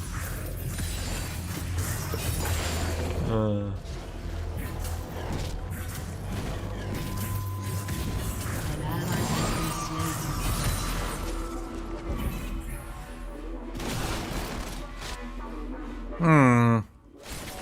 We're kind of giving this the old Fiorino.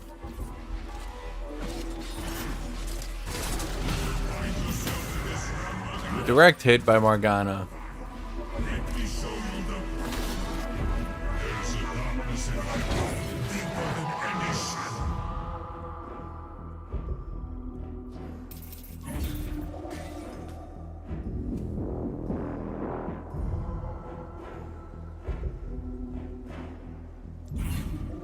Ah, here comes the surrenders. Please don't lose this game, team. Oh my god.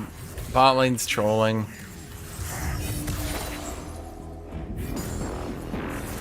An enemy has been slain. An ally has been slain.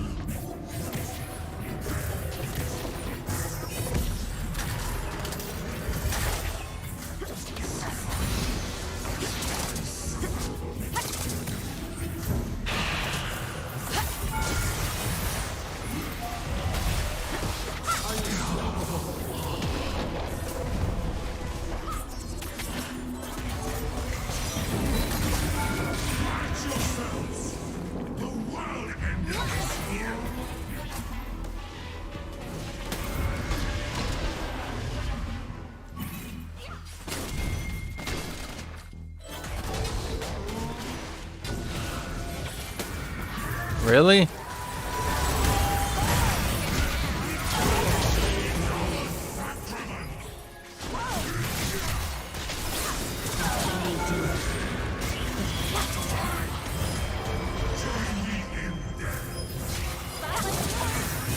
Slain an enemy.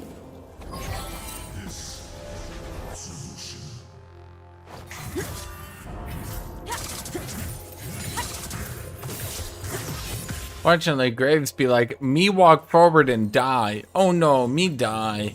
Has destroyed a turret. Like, okay. Sure, Graves, just walk forward and die. It's cool, buddy.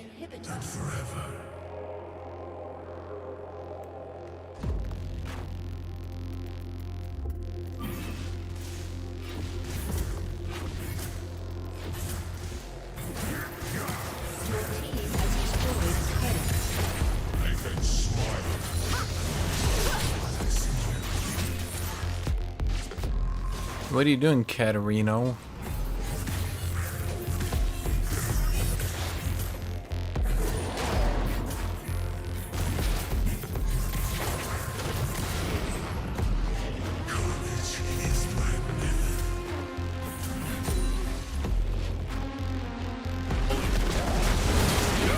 Has been slain.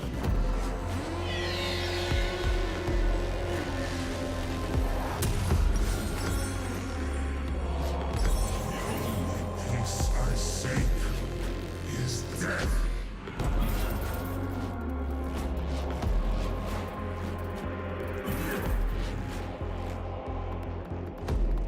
Why does that guy ask why I build tanky on AATROX? What tanky items do I build? Gore Drinker?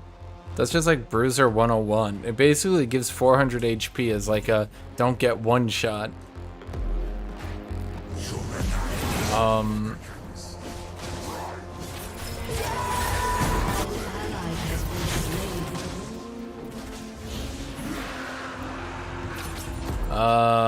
I'm contemplating if I teleport here.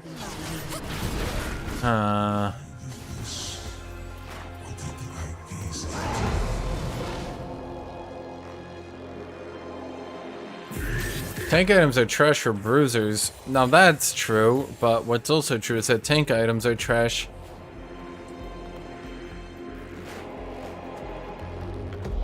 That's it. That's the whole thing.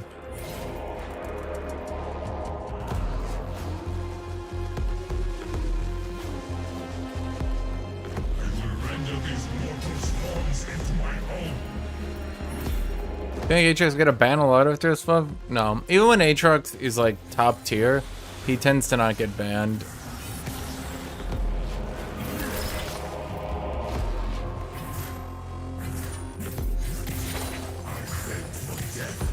There's like no reason to ban Aatrox. Maybe Scion. If you subscribe to my variety channel, I'll play Kenshi soon. Not today though, I'm way too tired today. Maybe tomorrow, maybe the day after tomorrow. We'll see.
Guys, can we, the turret team?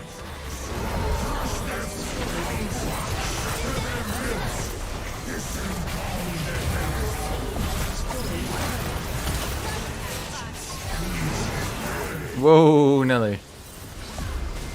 A summoner has disconnected. A summoner has disconnected.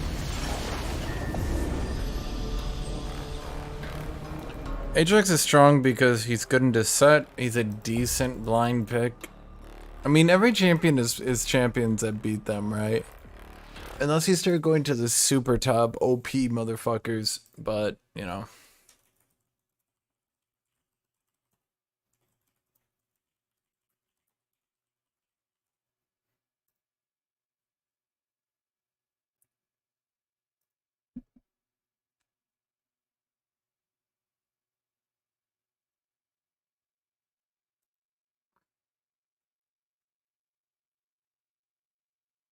Do I not get a single honor? Really, guys?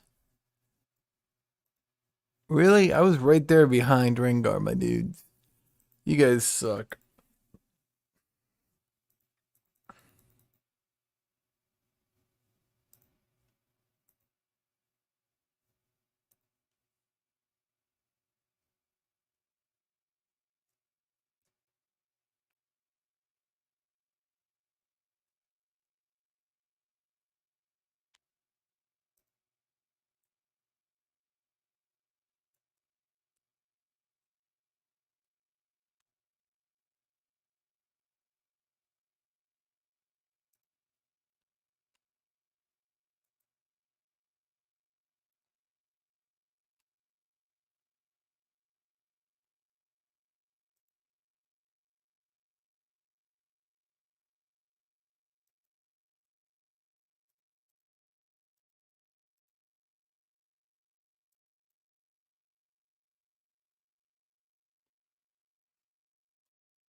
You think Camille will be okay if they nerf Grasp? I don't think they need to nerf Grasp.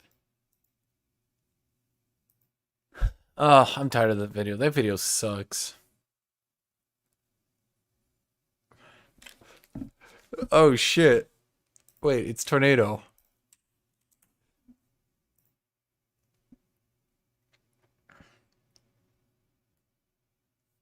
Oh my god, we didn't ban Aurelia.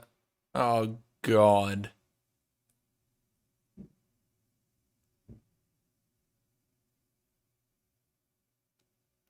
Jesus. Ban Pantheon, so maybe it's not Aurelia top. Yo. Mid. If it's Aurelia top, you should pick to swap. Never mind.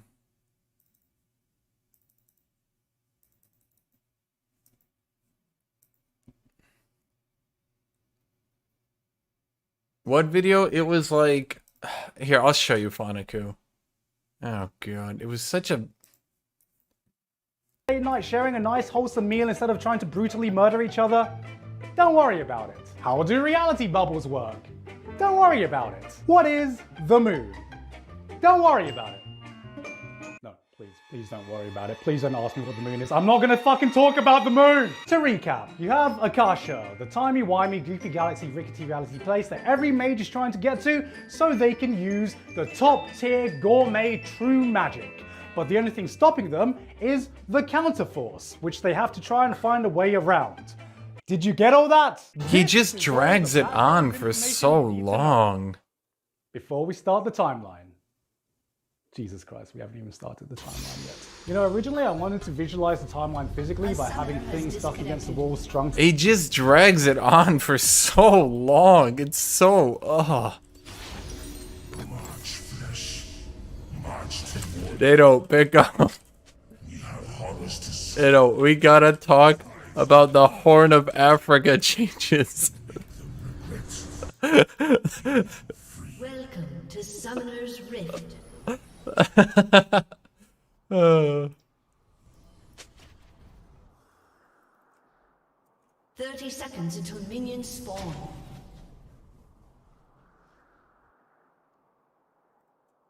Tornado, we gotta talk about slave importation. I hope nobody takes this out of context.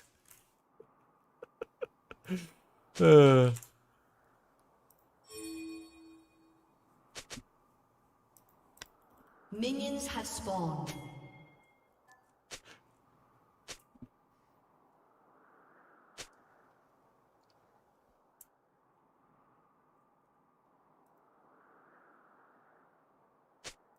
I mean, I called Tornado. He just didn't pick up.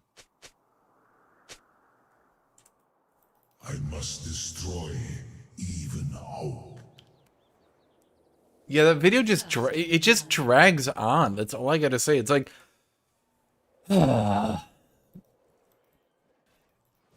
it's like he makes his point and then he just continues to joke about it for like another minute. But the thing is that, like, man, I don't even know. It stops being funny when he does it for every single concept. He's like, let's talk about Akasha. Jokes for a minute and a half. Let's talk about this other thing. Jokes for a minute and a half. And you're just like, An enemy has been slain. An ally has been slain. And then the other thing is he's joking about, oh my god, it's gonna take me forever to talk about this. The only reason it's taking forever is because you're spending a minute and a half on each word. Jesus Christ, I could get through the fucking plot of that. I did get through the fucking plot. I could get through the plot of that shit in 5 minutes. I get 5 fucking minutes. Boom, done.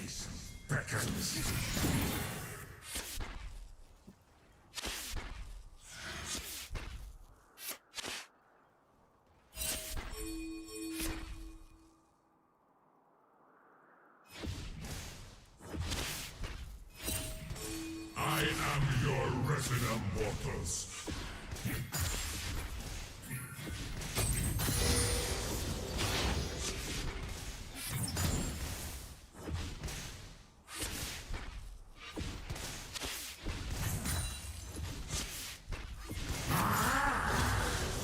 An ally has been slain.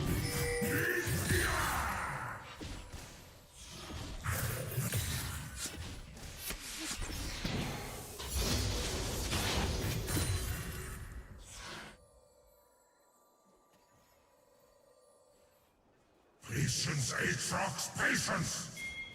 Your freedom will come.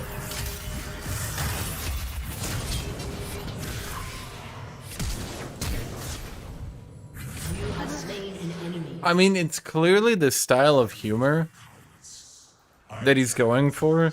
He's like the joking really long about stuff.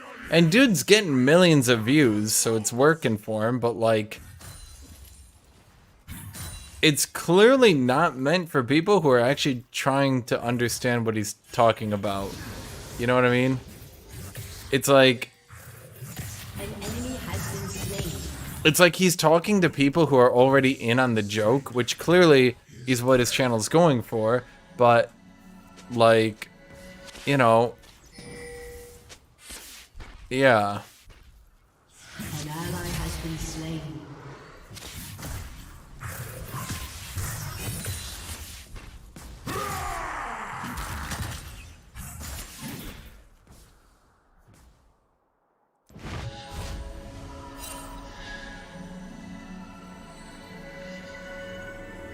The kind of video you just listen to in the background. The kind of video, tell me if this is you, chat, be honest. The kind of video you turn on when it's late at night and you just want something on the TV, but you're surfing your phone and you just want to feel like someone's there, so you turn on a video, but you don't pay attention to it. It's just there.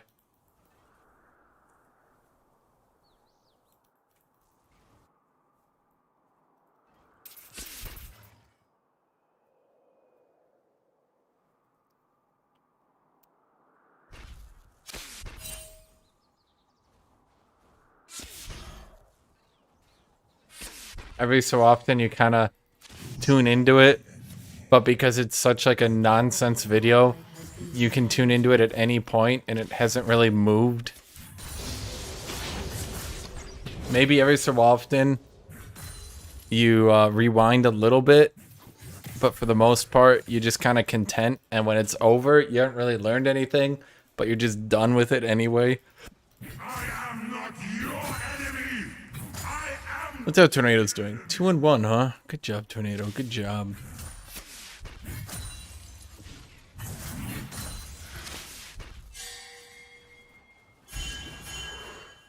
Deja vu. Ba da da da da da da da da da da da da da da da da.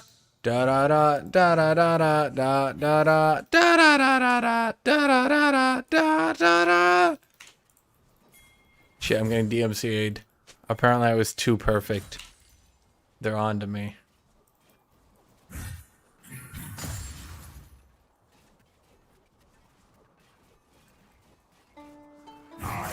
I've heard this song too much.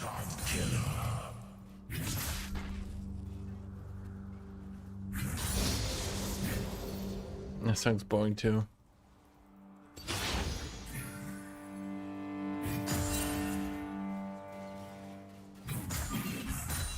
My suffering, I will make it through.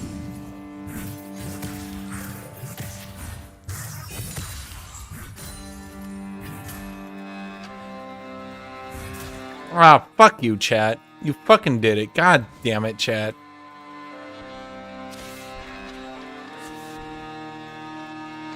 I watched the entire history of Berserk Chronicle, and my take on it is the entire history is he gets madder and madder and madder and madder and madder and madder and madder and even more angrier. And then he gets so angry, and then he realizes that he shouldn't be angry anymore, and the series ends. Bye-bye.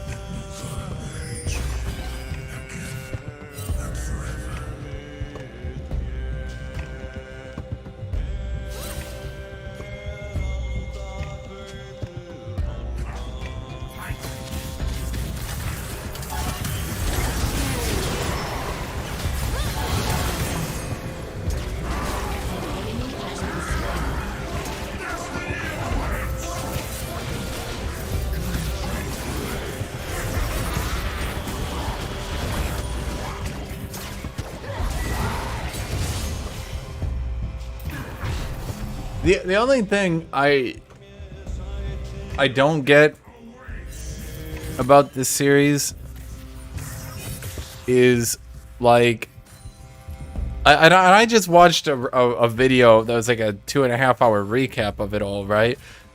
Like what I don't get about it is it seems like it sets up Griffith as like literally the worst person in all fucking manga history.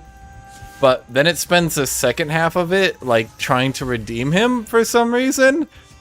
And it's confusing to me why they would spend so much time making sure you hated a motherfucker that much just to be like, but is he that bad? Because I'm fairly certain everyone's going to be like, yeah?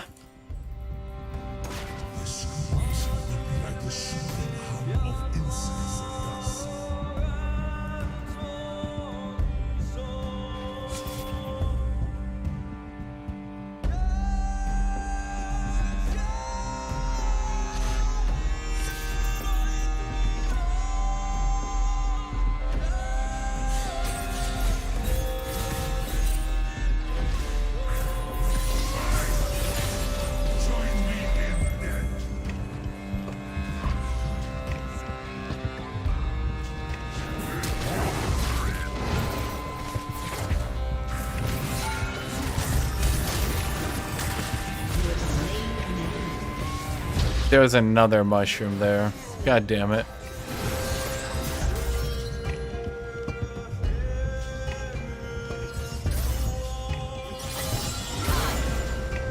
I mean, not to spoil anything, but if they wanted people to maybe see the multifaceted nature of Griffith, maybe there shouldn't have been like a 10-page rape scene.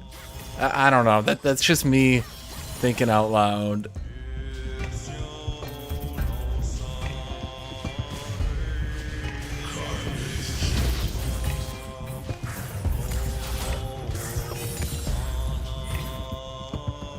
feel like people exaggerate at how bad of a person he is.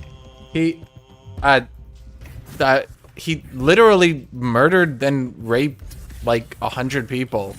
Like really graphically. Like really graphically.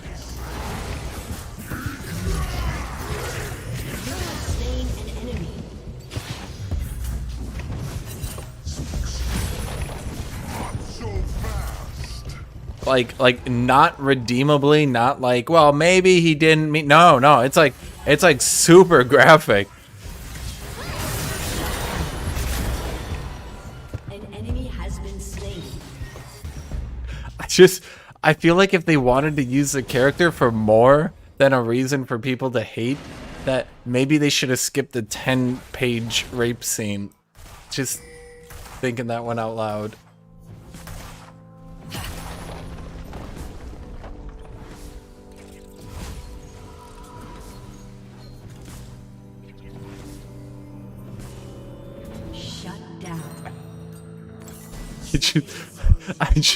I'm just suggesting it. Flesh unloaded.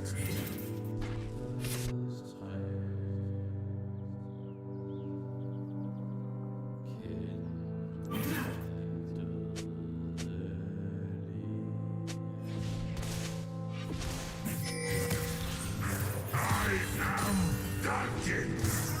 Your gods feel.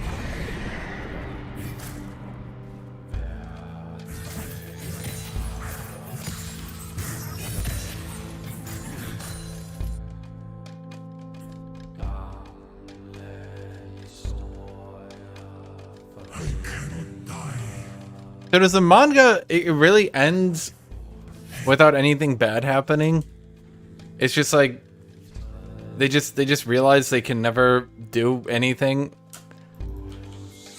Griffith just gets away with it and it just kind of ends like that's it.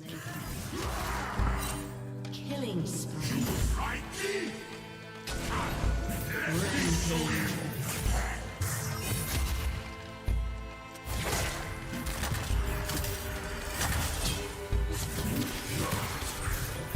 Turret plating will soon fall.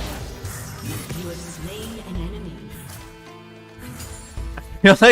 I feel like they owe it. They should like maybe bring in another author at that point to kill off Griffith.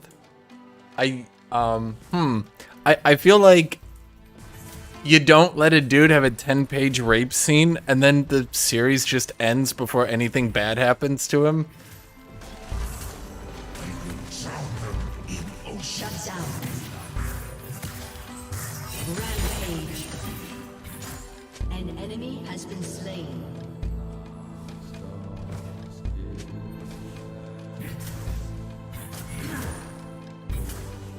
Your team has destroyed a turret.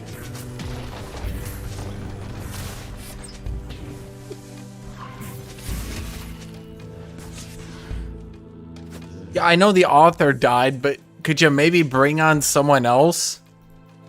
Just bring on like the fucking JoJo's dude for a page or two. You just like do like a muda to Griffith. That's how it ends. It just literally ends. Jotaro just comes on and just punches him for a few panels. That's just it. It just ends like that.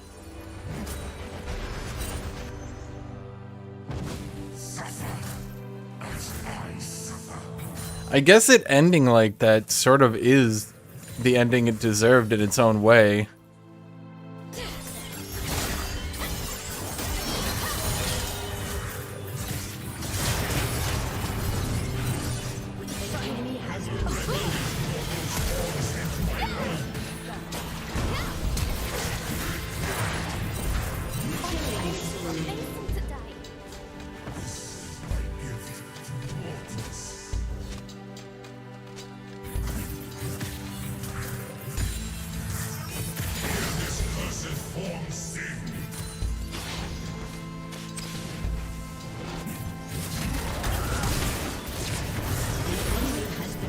Am I dead? No, I should be fine.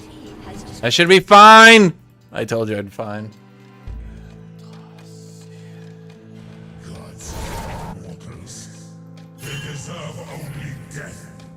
No, I mean, in a way, it is super bleak how it ends, and it's just like Griffith just gets away with it all. Nothing bad happens to him. He just does like the worst atrocities in manga history, and he just gets away with it. I mean, when you think about it, it is the kind of bleak ending that Berserk was kind of going for in its own way. But it was also kind of going for the fact that Griffith would, you know, maybe have anything bad happen to him ever. Not just like he does the worst shit literally in anime history and then people just love him and he gets away with it. Sorrow, I shall deliver it to you. At that point, they should just make shit up. We found notes. We found notes from the creator. Yeah. Yes. The creator said that Griffith gets testicular cancer and dies. Double kill. Funny how that happened.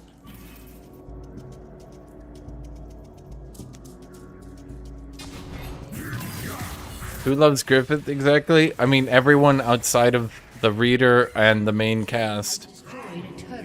Because no one else knows what Griffith has done and doesn't believe it if they're told. Oh, motherfucker.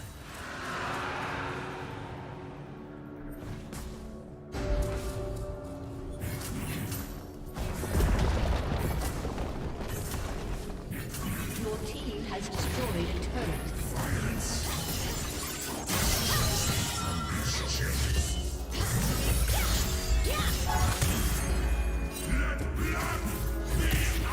Timo, could you just let me kill her? I just want to kill her.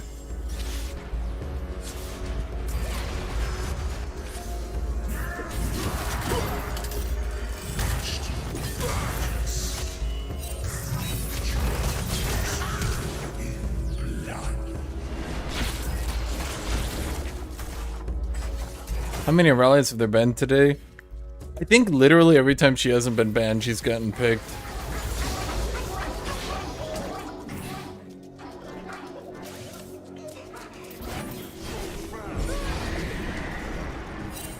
Killing spree. Your team has destroyed a turret.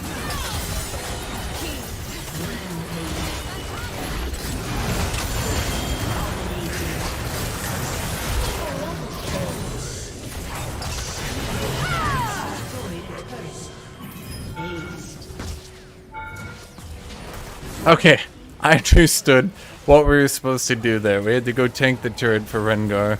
It took me a second, but my brain put it together.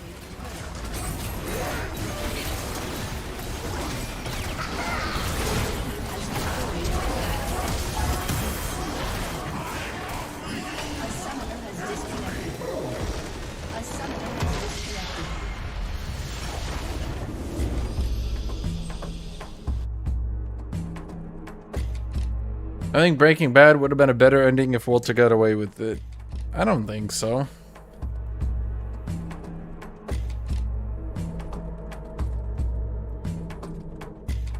I'm not sure how they should have done it.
I don't know if the ending to Breaking Bad was perfect. I don't think you can ever end a series in a perfect way. the way they did it ended, the way they did end it though, I think was probably good enough. Truth be told, that was probably good enough.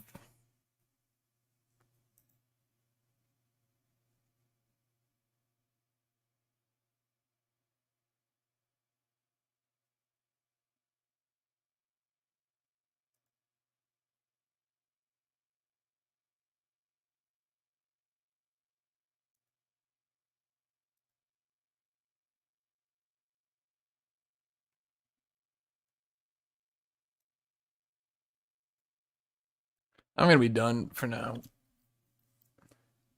Tomorrow I might do Kenshi on my variety channel. If you're interested in that, go into my description and you can find it there.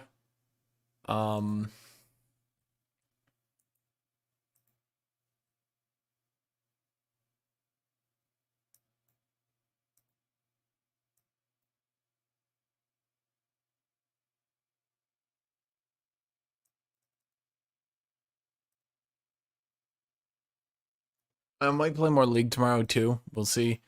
Everyone make sure to like, make sure to subscribe, leave a comment down below.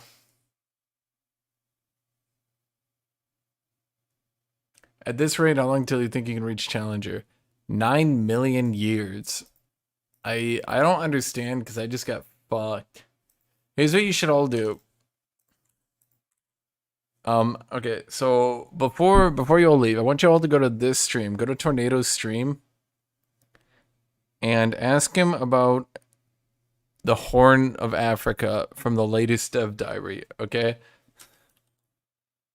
Can you tell us about the changes to the Horn of Africa from the latest EU4 Dev Diary? Okay, I want you all to do that, okay? Could you all do that for me? Thank you. All right, bye-bye, everybody. Have a great day. Have a great rest of your time. Bye-bye, everyone. See y'all. Bye-bye.